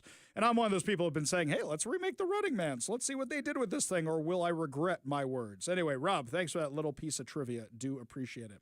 Speaking of malls and shopping, according to the Post-Millennial, a suspected MS-13 gang member from El Salvador was arrested late last month after getting stuck on the sign of a Houston area business while trying to run from federal immigration officers. According to ICE, the man was identified as 29-year-old Marlon Odir Gomez Hernandez, an illegal alien who had previously been arrested in El Salvador for aggravated extortion, alongside 6 other suspected MS-13 gang members. Authorities said Gomez was spotted during a targeted enforcement operation on October 27th in the Houston area. When officers approached, he allegedly took off running, ducking into a laundromat and climbing through ceiling tiles to access the roof. From there, he tried to scale down the building, but became stranded on the business's large outdoor sign. ICE officers eventually brought him down safely. Gomez was taken into custody and transferred to the Montgomery Processing Center in Conroe, where he remains pending the outcome of his immigration case. There's no accounting for stupid criminals, my friends. Don't go out on the ledge. Haven't you ever seen a horror movie, dude? Brett Bradford, ICE's Houston field office director, said once again an illegal alien put the local community in danger by recklessly fleeing from ICE officers who are simply enforcing immigration laws that have been on the books for decades. Unfortunately, this has become a daily occurrence for our officers in the Houston area, thanks to the violent rhetoric being spewed by elected officials encouraging illegal aliens to resist enforcement of the same laws they established. The incident comes amid a broader ICE crackdown in Texas on violent criminal aliens and gang members. Since the start of President Donald Trump's administration, ICE of Houston says it has arrested 356 illegal immigrant gang members, including MS-13 members in the area. Collectively, those arrests had entered the U.S. illegally over 1,400 times. So 356 people entered the U.S. over 1,400 times. That means each of them came in at least twice, if not 3 or 4 times, and racked up 1,685 criminal convictions ranging from child sexual abuse to arson, theft, and murder. ICE officials said the operations are part of an ongoing federal initiative to remove what the agency calls the worst of the worst, focusing on criminal aliens, gang affiliates, and repeat offenders. Gabriel Martinez, acting field office director for ICE Houston, said despite attempts by some to undermine the courageous work being done by our officers, the brave men and women of ICE continue to put their lives on the line every single day to arrest violent transnational gang members, foreign fugitives, and dangerous criminal aliens. So you should be asking yourself why cities like Portland don't want this happening. They trying to virtue signal to the left. They want them for the voting. What exactly is going on here? Well, Turns out in Portland, they're doing more than just letting these people stay on the streets or not cooperating with federal officials. They're now actively refusing to help quell riots outside the ICE facility in Oregon. Now, we know this has been going on, but now they've actually admitted to it. According to Katie Davis Court, writing for the Post-Millennial, on day 2 of the federal trial, Oregon v. Trump, officials from the Department of Homeland Security's Federal Protective Services testified in support of deploying the National Guard to the ICE facility in Portland. The witnesses testifying on behalf of the Department of Justice painted a picture of persistent attacks on federal property and personnel since June while criticizing the Portland Police Bureau for repeatedly failing to police the area during critical moments. You want an example? Would you like to know what happened last night? This didn't get a lot of media attention. I saw it from Nick Sorter's social media account. He's down at the ICE facility right now. He reported that power was out in the area. Somebody had cut the power to the area. Now, what's fascinating about this is the ICE facility still had power because they have generators. But what this fool, whoever cut the power, what they did was they cut it to the low-income housing nearby and all the apartments nearby, as if the people over there didn't have enough problems. Now they got to worry about their power being out too. So they can't sleep at night because of these ongoing insanity outside there. Now they're losing power also. This case is challenging the legality of deploying National Guard troops to quell protests outside the ICE building, which has been under siege by protesters, many of which have been involved with Antifa since June 7th. According to Katie Davis Court, Oregon officials representing both the state and the city argue that a surge of federal troops amounts to government overreach and would likely inflame tensions. Great, so why don't you guys do your jobs? Why don't you guys do your jobs? You know, at least Gavin Newsom was smart enough to say, hey, you know, I don't want the feds here, so you California Highway Patrol guys, can you get that guy Paunch? Can you get Paunch? Get Paunch, bring him out here, and they'll police everything. And then we don't have to bring in the feds, and we can say everything's A-okay. Portland's not even smart enough to do that. Oregon's not even smart to do that. The DOJ contends the move is necessary to protect federal assets amid a sustained attack on the facility, exacerbated by minimal to no support from local law enforcement, which is exactly what is going on. The defense's first witness, DHS, FPS Deputy Regional Director for Region 10, identified only as RC because these guys like going after them personally, took the stand Thursday morning. As a recurring incident commander of the ICE site since June, RC described a chaotic environment that he believes requires at least 180 officers for adequate protection. At least 200 Oregon National Guardsmen have been federalized under President Trump's orders, which RC welcomes as support. Here's something fascinating. They didn't federalize 1,000 members of it. ICE asked for 180 officers from the Portland Police Bureau, which has been defunded and downscaled even more than Seattle's had. Maybe they don't have 180 officers. So you know what they should have done? Gone to the governor and said, can you give us 180 officers? Instead of saying, oh, we give up. Just throw your hands up in the air. We give up. Trump didn't send in a militia of or a huge garrison of 1,000 guys. He sent in exactly what they asked for. He gave them a few extras in case they get injured. That is normal. That is standard. He sent in 200 guys, not 1,000, not 1,500. He sent in what they asked for.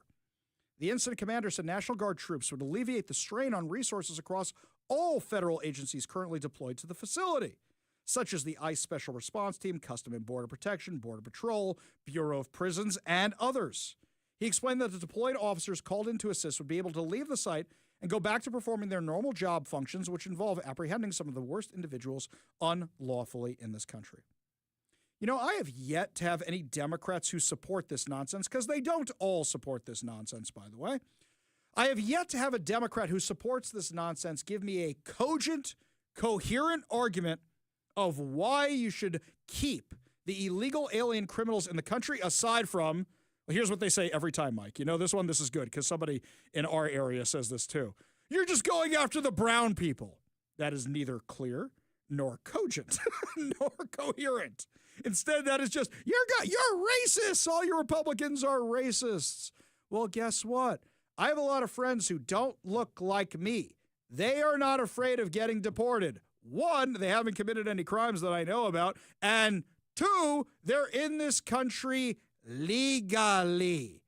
You know how you don't get in trouble with the law? Don't break the law. It shouldn't be that hard. You don't want to get in trouble with the law. Don't break the law. Wow, that's really a toughie. RC recounted protesters hurling vile, racist, and other harmful rhetoric at agents around the clock, with rotation shortened from 30 to 20 days to address officer burnout and mental health concerns. You know, Mike, there's something that didn't get enough play during the riots in 2020. And actually, I blame myself because I was covering the riots in 2020. You know what didn't get enough play? How many officers were getting injured and then sent back to the battlefield, because that's what it was in 2020. And I remember I did one story on this, and I should have done a lot more on this. I'm doing this from memory, so I don't think my numbers are correct. But let's say it was something like there had been 1,400 injuries, but it only affected the same 400 or 500 officers, which means these officers were getting injured again and again and again by the same people. It was happening with the regularity. It's insane. So what was the result of all this? Well, a federal judge decided to side with Portland and Oregon and block the Trump administration. U.S. District Court Judge Karen J. Immergut ruled Sunday, that President Donald Trump likely lacked the authority to federalize the National Guard and surge troops to protect the U.S. Immigration and Customs Enforcement facility in Portland. Judge Immergut, that's an unfortunate last name, appointed by Trump, extended the preliminary injunction, deciding that the president would likely not meet the merits to federalize the National Guard under Title 10, Section 12406, which permits federalization under certain circumstances, such as invasion, rebellion, or when federal laws cannot be executed. Time out. I want to ask the KVI audience what you think, and I want you to call or text with your answers at 206-421-5757. That's 206-421-5757. You have a literal terrorist organization in Antifa, which is openly defying federal law and federal officers. Is that not a rebellion? Is that not when federal laws cannot be executed because they need more help, they need more men? How about the invasion? You literally had 10 million illegal aliens brought into this country under Joe Biden. Now, some of you may argue, and I actually think this is the weakest part of the case, some of you may argue that's not an invasion. Joe Biden invited them here. They're guests. Unfortunately, you may not be wrong about that one. But regarding rebellion, or when federal laws cannot be executed, that's literally, you have them on that. I don't understand this ruling at all. A final decision on the injunction will be made on November 7th. So we only have to wait 4 more days before getting that ruling. And guaranteed, my friends, this is going to the Supreme Court. It may have to wait a little while, but it is going to the Supreme Court. The judge wrote in her order that the court determines, based on the trial testimony and the exhibits it has reviewed so far, that the plaintiffs are entitled to a preliminary injunction on their claims that defends federalization and deployment of the National Guard to Oregon violates 10 Section 12406 of the 10th Amendment. Time out. This is interesting here. You're just getting a temporary injunction. This judge may rule down the road 4 days from now that, yes, they had standing, and yes, they were allowed to do this, and yes, they should have done this. The state of Oregon and the city of Portland, the plaintiffs in the case of Oregon v. Trump, argue that the move constitutes an unlawful overreach into local affairs and claim the Trump administration could continue mobilizing personnel from other federal agencies to assist in the protection of the ICE facility instead of deploying the National Guard. Now, the problem is you have so many organizations that were so defunded, I'm not sure that's the case. The National Guard at least seems to be up to the task. This is what they do, deal with riots. This is what the National Guard is built for. It's insane, by the way, insane that we're even having this argument. This is how dead set determined Democrats are to not enforce the law. Want another example? And if the story sounds familiar, we had the same thing happen here in Washington, and now it's happening in Oregon because they see a crack in the facade, they see a chink in the armor, they're able to do this. The city of Eugene is facing a lawsuit from the American Civil Liberties Union. I don't think they represent anything about America anymore. It's just everybody wants to take down America. After refusing to disclose the locations of dozens of automated license plate readers operated across the city. According to Coin, the ACLU filed the lawsuit late last month on behalf of Eyes Off Eugene member Seth May, a radical activist organization who says the city's secrecy surrounding the flock safety surveillance cameras erodes public trust. You know what they're actually mad about? They're reading license plates and can tell you who registered them. And by telling you who registered them, then guess what you can find out? Whether that person is in this country legally or illegally. Very clever move, by the way. When I was with police officers in my ride-along here in Seattle, they have these specialty cars, which have the units on the roof of the cars, and wherever the SPD squad car is driving, those cameras will read license plates of cars around them to search for stolen cars. Well, if you're dealing with gangs and such, you can get them that way as well. According to court filings, May submitted a public records request in mid-June seeking the camera locations. City officials denied the request weeks later, citing an exemption in Oregon's public records law. May appealed the denial to Lane County District Attorney's Office, but the DA upheld the decision, ruling that the public interest in disclosure did not outweigh the reasons for keeping the locations confidential. Exactly right. The lawsuit challenges that decision, arguing that federal law enforcement agencies have previously accessed data from flock cameras, including U.S. immigration and custom enforcement operations. Quote, mass surveillance through the use of technology like flock cameras presents a dangerous threat to every Oregonian's privacy and rights to be free from the invasion of unjustified government searches in our personal lives. You know what? Hang on a second. I think I'm changing my mind on the ACLU. Can you guys get rid of the traffic cameras? Can I not get red light tickets anymore? Can we get rid of those? Maybe. I have no problem using these cameras to get people who are here illegally or criminals or stolen cars. However, it seems like these guys don't want them to get anybody. They just realize they're being used by ICE, they're being used by the feds, and they want to shut this down. This is very similar to what happened in Auburn, when the Auburn Police Department said, oh, we didn't know they were using our technology to find the illegal aliens. Oh, we're in this with you. By the way, the Auburn Police Department caving like that and the Auburn mayor caving like that was really disappointing. It should have been, yeah, we're using it to get criminals. What are you mad about? Our job is to get criminals. Why are you upset with us with doing your job? At the end of the day, the people who are pushing for this radical social upheaval of not having police departments, abolishing police departments, not letting police do their jobs, not letting the National Guard do their jobs, not letting anybody do their jobs. They want anarchy on the streets. They want anarchy. That is what they want.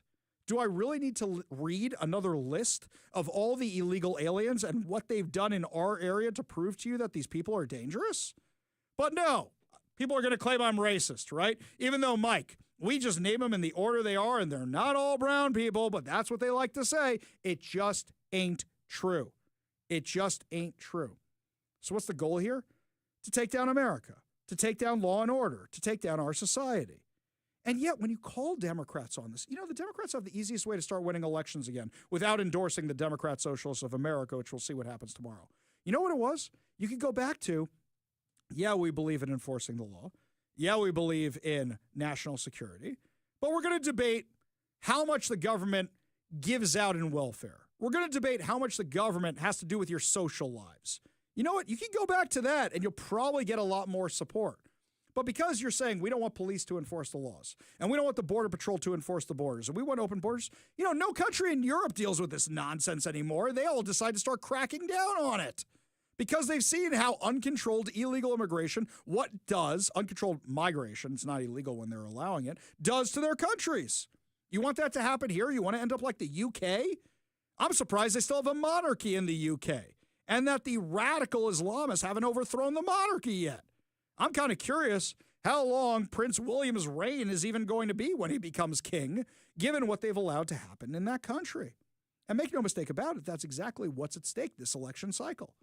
Because the DSA and organizations like CARE, who's an unindicted co-conspirator in terrorist groups, are the ones who are trying to take power to enable more of this. Lots more of this. And meanwhile, we're arguing about the GOP civil war. Guys, you have to focus on what's at stake tomorrow. Tomorrow, we can win back control of the Washington State Legislature. We really can. We really can. You can get more common sense people like Kevin Schilling, who's a Democrat, who we like, who's a Democrat. We don't hate Democrats on the show. We like Democrats we can have conversations with and disagreements with and come to common ground with. That's what we like. You get people like Michelle Caldier elected. You can get these common sense candidates elected. And you know what? If you do that, we have a chance of actually stopping this radical DSA CARE takeover of our area, at least putting the brakes on it for a few years. Lots more to discuss as the show continues, my friends. Speaking of these radical organizations, BLM is in the crosshairs of the Trump administration. Now that there's a Department of Justice investigation, it looks like they're pulling a boiler room and shredding their documents. We'll tell you what's going on when we come back, but first, Todd Herman's Daily Thoughtcast, right now on The Ari Hoffman Show.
Welcome back to the Ari Hoffman Show. Just a reminder, if you want to enter our latest contest, make sure you download the KVI app. There you can enter to win tickets to an advanced screening of The Running Man with me, Mike, and Zach from The Morning Show. 4 days before it comes out, that's right, at Pacific Place on November 10th. Enter to win your pair of tickets exclusively on the KVI app, which is available to download free in the Apple and Android app stores. The Running Man is in theaters, Dolby Cinema, 4DX, Premium Large Format, and IMAX on November 14th. You get to see it 4 days early with us. And I've been saying we need a remake of The Running Man. I'm kind of curious to see if I'm going to eat my words or if I'm actually going to enjoy this thing. Looks like a lot of fun. Saw this headline here. The DOJ is apparently investigating BLM leadership over $90 million in donations. Where did all that money go during the BLM riots? We all asked this question. In fact, it wasn't just me asking this question. You know who else it was? It was the BLM chapters themselves saying, where did all this money go? Millions of dollars raised, and it wasn't going to the BLM chapters. Then we find out the BLM founders are buying these mansions, and not just one mansion, multiple mansions all over the place. Tonight, I'm going to be on Turning Point USA Tonight, TPT, over on their social media channels, actually discussing this with Joe Bob, but you get the preview right here. You get it right here by listening to the show. Federal prosecutors have opened an investigation to senior leaders of Black Lives Matter Global Network Foundation over allegations that tens of millions of dollars raised during the 2020 protests were mishandled. According to Fox News, the Justice Department probe, led by the U.S. Attorney's Office for the Central District of California, is reportedly examining whether the foundation's leaders or affiliated organizations misused charitable contributions collected in the wake of George Floyd's death. The group brought in over $90 million during that period. You know, I tried to research this one time too, and I think I'm going to be all clever. All these news people are busy with other stories, but me, Ari Hoffman, before I had a radio show, and before my bounce house company was shut down, I said, you know what, let me look up their tax returns. Because every organization has public tax returns they need to file. None of the information was there. Apparently, I'm not the only one who thought to do so because investigators have already issued subpoenas and executed at least one search warrant as part of the ongoing inquiry, though no criminal charges have been filed. The DOJ has not commented publicly on the case.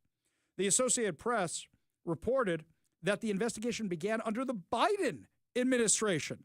So all of you out there who think Trump is just being politically motivated, this started because BLM chapters were saying, where's all the money we gave?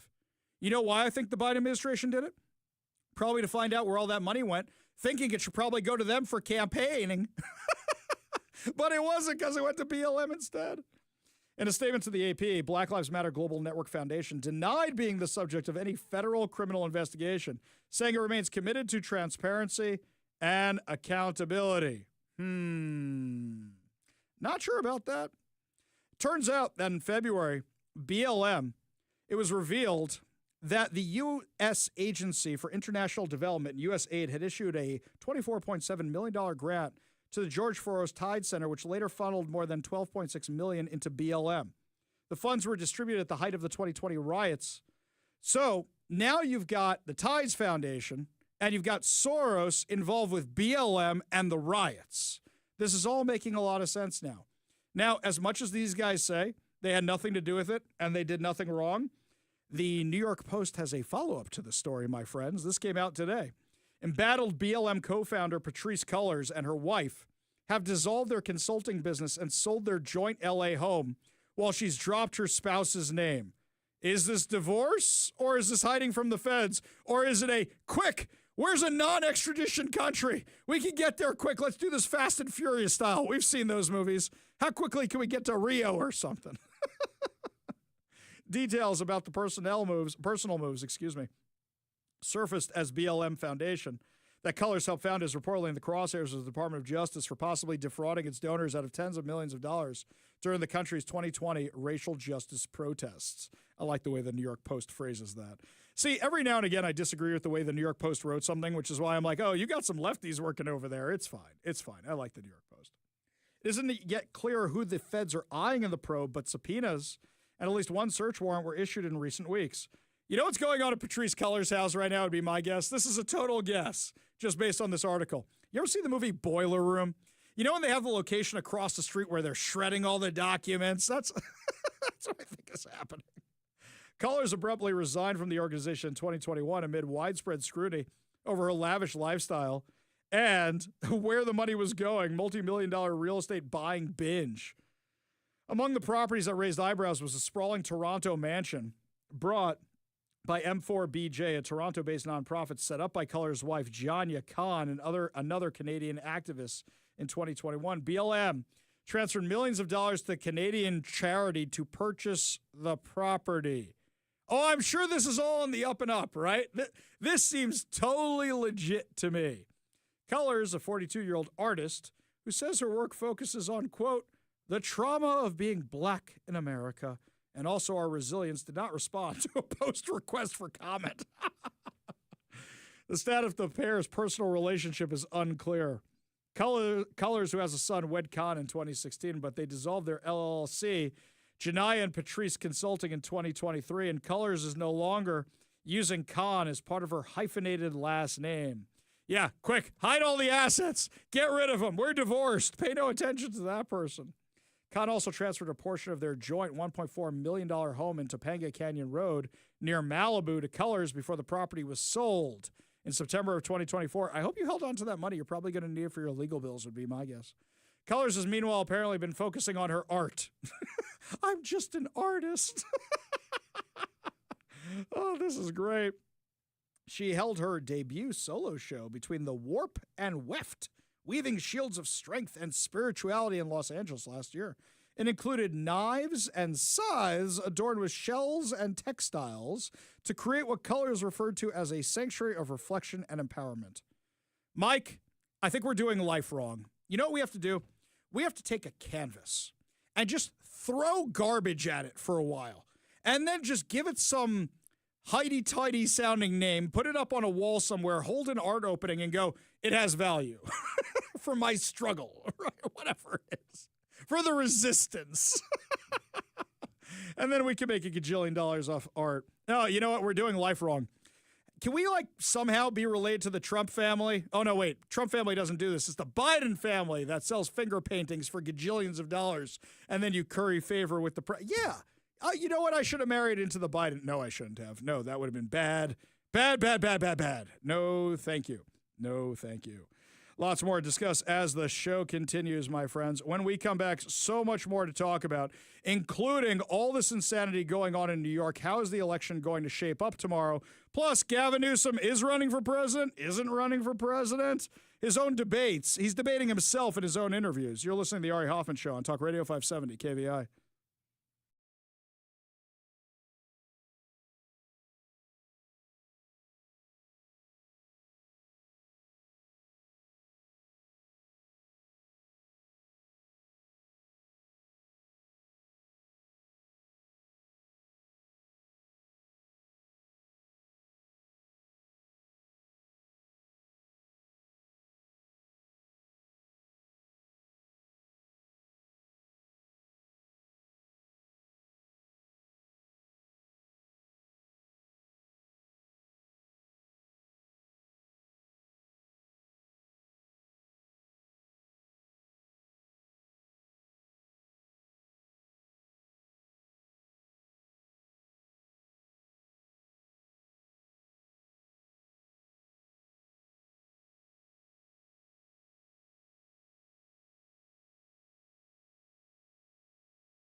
Gavin Newsom is out doing interviews, and it is very, very clear what Gavin Newsom's challenge with running for president is going to be.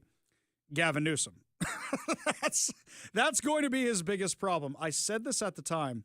Do you remember when Gavin Newsom was going out there talking about how great Joe Biden was, and he was being a surrogate for the campaign?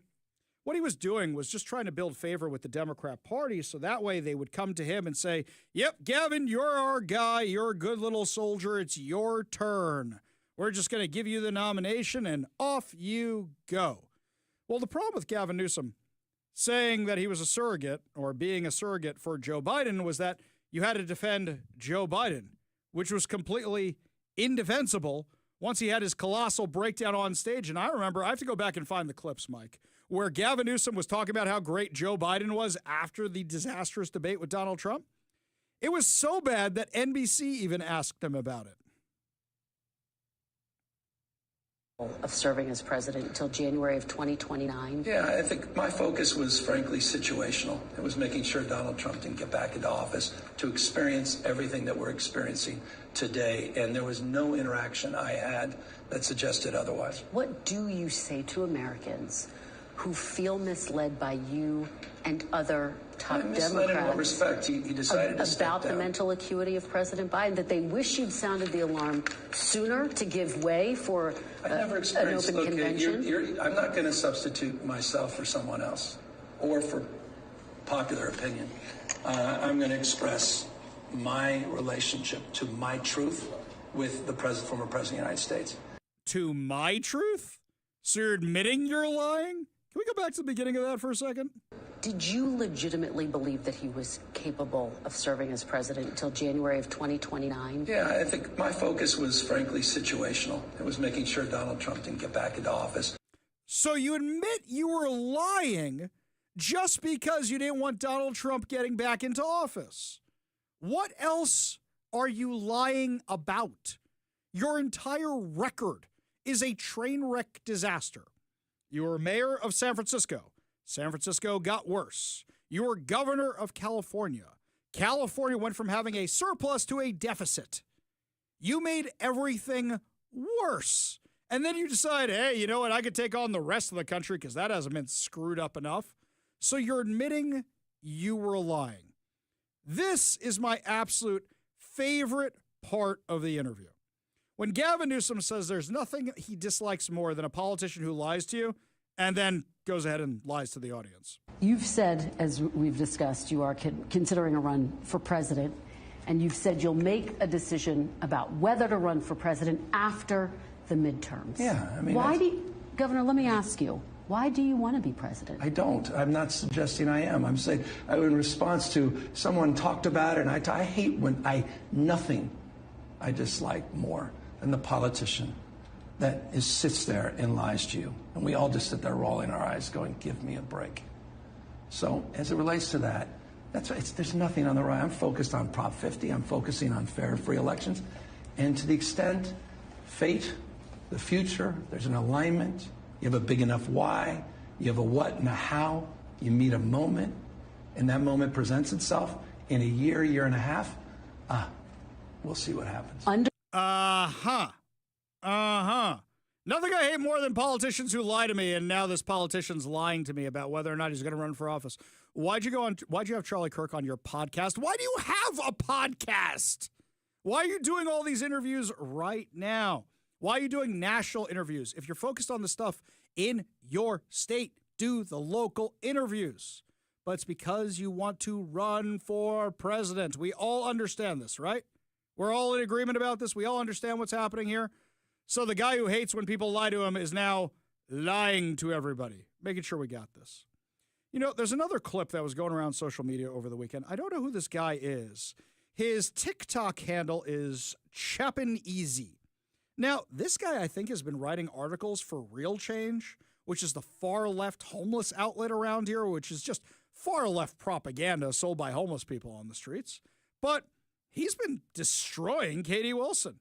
And he's destroying her from the left side of the aisle about how fake she is. Give a listen. Katie Wilson was fan fiction written by the white progressive media Outlets like The Stranger, The Urbanist, they cooked up this persona, then tried to spread it all throughout Seattle, but it did not work. They have a habit of doing this, creating these myths of people that don't necessarily have government experience, don't have connections to community, especially. He's 100% right, by the way. Mike, one of the things you guys rag on me all the time is when I talk like I'm from Seattle, but anybody can tell I'm not from Seattle. I never fake it. I always say I'm from New York. But when I'm like, well, I've been here for 22 years, I'm almost a native. No, you can always tell when somebody's not. Though, Mike, I do have a question for you. So next year, I did the math. Next year, I will have lived in Seattle longer than I lived in New York. Does that make me a Seattleite or not? That's a hard one, because I think it goes back to how you self-identify. Yes. Perhaps. Yes. Yeah, because I think that's some of the things you and I have talked about when I've kind of ragged on you on some of those things. I'm like, dude, you've lived here almost longer. Exactly. So what happens when it eclipses that and it does become longer? Time will tell. I think you can't hide where you're from. Not that I would ever want to. I'm very obvious about that. I grew up in New York. You can tell by how loud and obnoxious I am. You can tell where I'm from. Most people, it's not a surprise when they find out I'm from New York. I think they'd be surprised if they found out I was from here. Well, and I've had conversations with friends of mine who are transplants also, and it becomes the difference between what is home and where you live. And I have seen both sides of that, where it's like a transplant is like, well, that's where I grew up, that's where I was born, but this is my home.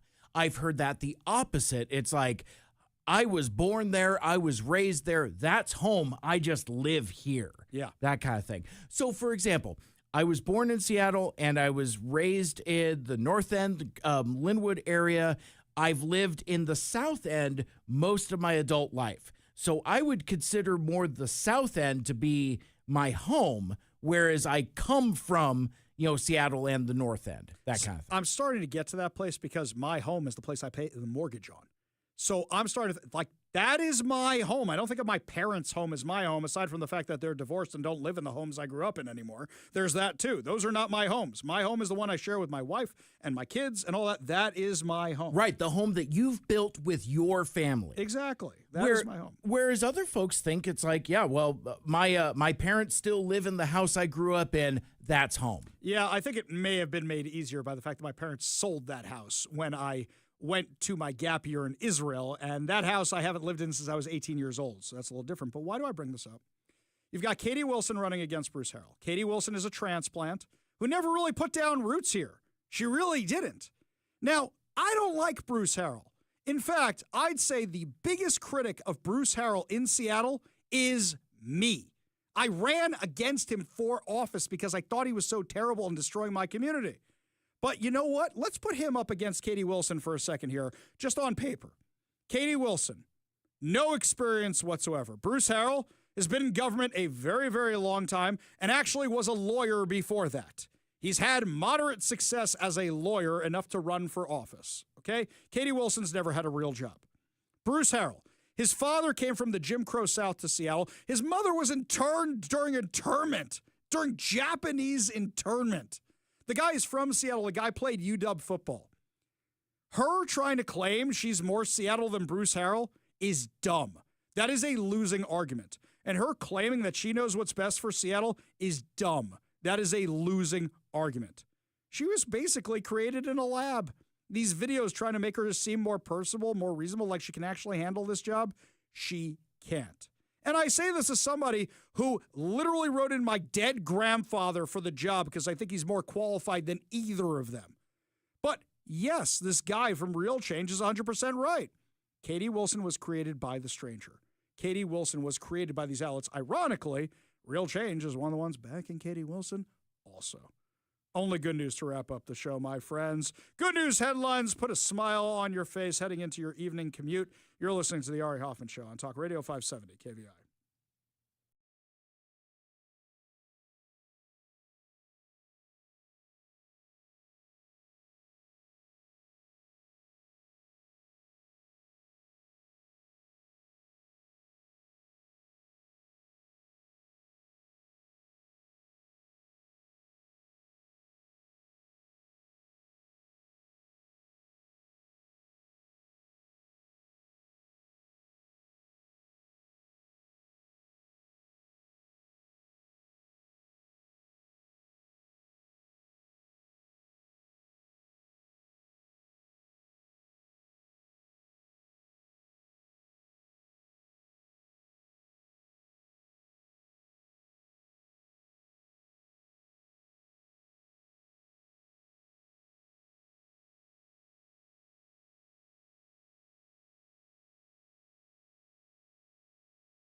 It is time to feel good as we wrap up another amazing episode of the Ari Hoffman Show right here on Talk Radio 570 KVI. And before we get to our good news headlines, let me tell you how you can win fantabulous prizes, because I know a lot of you want to know when contests are coming back. Congratulations, my friends. They are back. We have a KVI app exclusive ticket giveaway to an advanced screening of The Running Man. You get to go with me, Big Mike, and Zach from The Morning Ride for an advanced screening of Paramount's The Running Man at Pacific Place on November 10th. Now, it's going to be starring Glenn Powell, who you know from Top Gun Maverick, and that rom-com with Sydney Sweeney, which we're all kind of jealous of him in that one, and we all know why. Right, Mike? There you go. 2 huge reasons. So, here's how you enter to win. Download the KVI app from either the Android or the Apple App Store. Download them. Download the app right there. And on the app, you can enter to win. Is it going to ask you for personal information? Yes. But if you don't give it the personal information, you won't be able to win the fantabulous prizes, because how would they be able to contact you? So you do have to enter that information. But The Running Man is in theaters on November 10th, and you get to see it with us 4 days early. Plus, going to the theaters with us is a whole experience on its own, and we would love to see you there. So make sure you download the KVI app. Plus, when you download the KVI app, I got to tell you something, guys. I'm about to change your lives. Why? Because those of you who listen on AM and may have Apple or Android Auto or any of those things in your car, KVI app, no interference. So you know what? You don't get the static when you go under bus lines or anything like that. The Running Man is in theaters, Dolby Cinema 4DX, Premium Large Format, and IMAX on November 14th. Download the KVI app right now. Now, I didn't know this. Mike brought this to my attention. It is National Sandwich Day. I love a good sandwich. Me personally, I'm a roast beef or pastrami or corned beef kind of guy. Put them all together, I'm equally happy. Get me one of those big sucker New York deli style sandwiches with the toothpick through it to hold it together because it might be falling apart. Oh, there's nothing better. Now, I know some of you are going to yell at me. I am not a mustard guy. I am one of the mayo guys. Now, mind you, I don't put mayo on that kind of meat. I put mayo on other things. But, yeah, you put some mayo on a sandwich or some ketchup on a sandwich, that's me. I know some of you think I'm sacrilegious right there. Some barbecue sauce. Oh, barbecue sauce. But you know the beautiful thing about a sandwich? There's no wrong way to make a sandwich as long as it has meat in it. There's no wrong way to make a sandwich. I will live and die by that. So, according to King 5 News, the holiday is celebrated each year on November 3rd with several restaurants offering freebies and discounts. Jimmy John's is offering a 50% discount on its Pickwich when you purchase any toasted sandwich. You can use the code TOASTED on their website. Firehouse Subs is offering a free medium core 4 sandwich. Hook and Ladder Firehouse Meatball. Oh, meatball sandwich. I haven't had one of those probably since college. It has been that long since I had a meatball sandwich. I love a meatball sandwich. You know, one of my favorite ones is actually the chicken finger sandwiches. When you put the chicken fingers in the sandwich and then you put the honey mustard dressing. Oh my God. There was this restaurant I used to work at in New York when I was in college. Meatball with the chicken fingers. That thing was an artery clogger. Oh my God, as a starving college student who had no money, that was my favorite thing to get. That's why I started working at that place. I got dinner, I got lunch, and I got money in my pocket. That place was great. My goodness. The good thing it's close to dinner time for folks making their commutes home. I'm sure folks will be dropping off to get some sandwiches. All right, look, before we get out of here, let me throw this out there to you and to the audience. You can text us at 206-421-5757. Ari, you mentioned as long as it's got meat on it, it's a sandwich. Is that true? Well, I mean, I like a tuna sandwich. You know me. Sure. I have a tuna sandwich all the time. Yeah. But I'm saying is that I said there is no wrong way to make a sandwich as long as it has meat on it. Yeah. So I don't put chicky fingies on my peanut butter and jelly. Oh, that's a fair point. I don't put meatballs on my grilled cheese. Another case of Hoffman saying something that most of the people, when you think about it for 2 seconds, go, that makes no sense. Well, how about this? And we'll leave you with this as well. Is a hot dog a sandwich? Oh, we're not doing that debate, are we? That takes me way, way back. That's going to do it for us today, my friends. But fear not, we will be back tomorrow with more insane stories, more exciting guests, and more opportunities for you to win tickets to see The Running Man. You're listening to The Ari Hoffman Show on Talk Radio 570 KVI.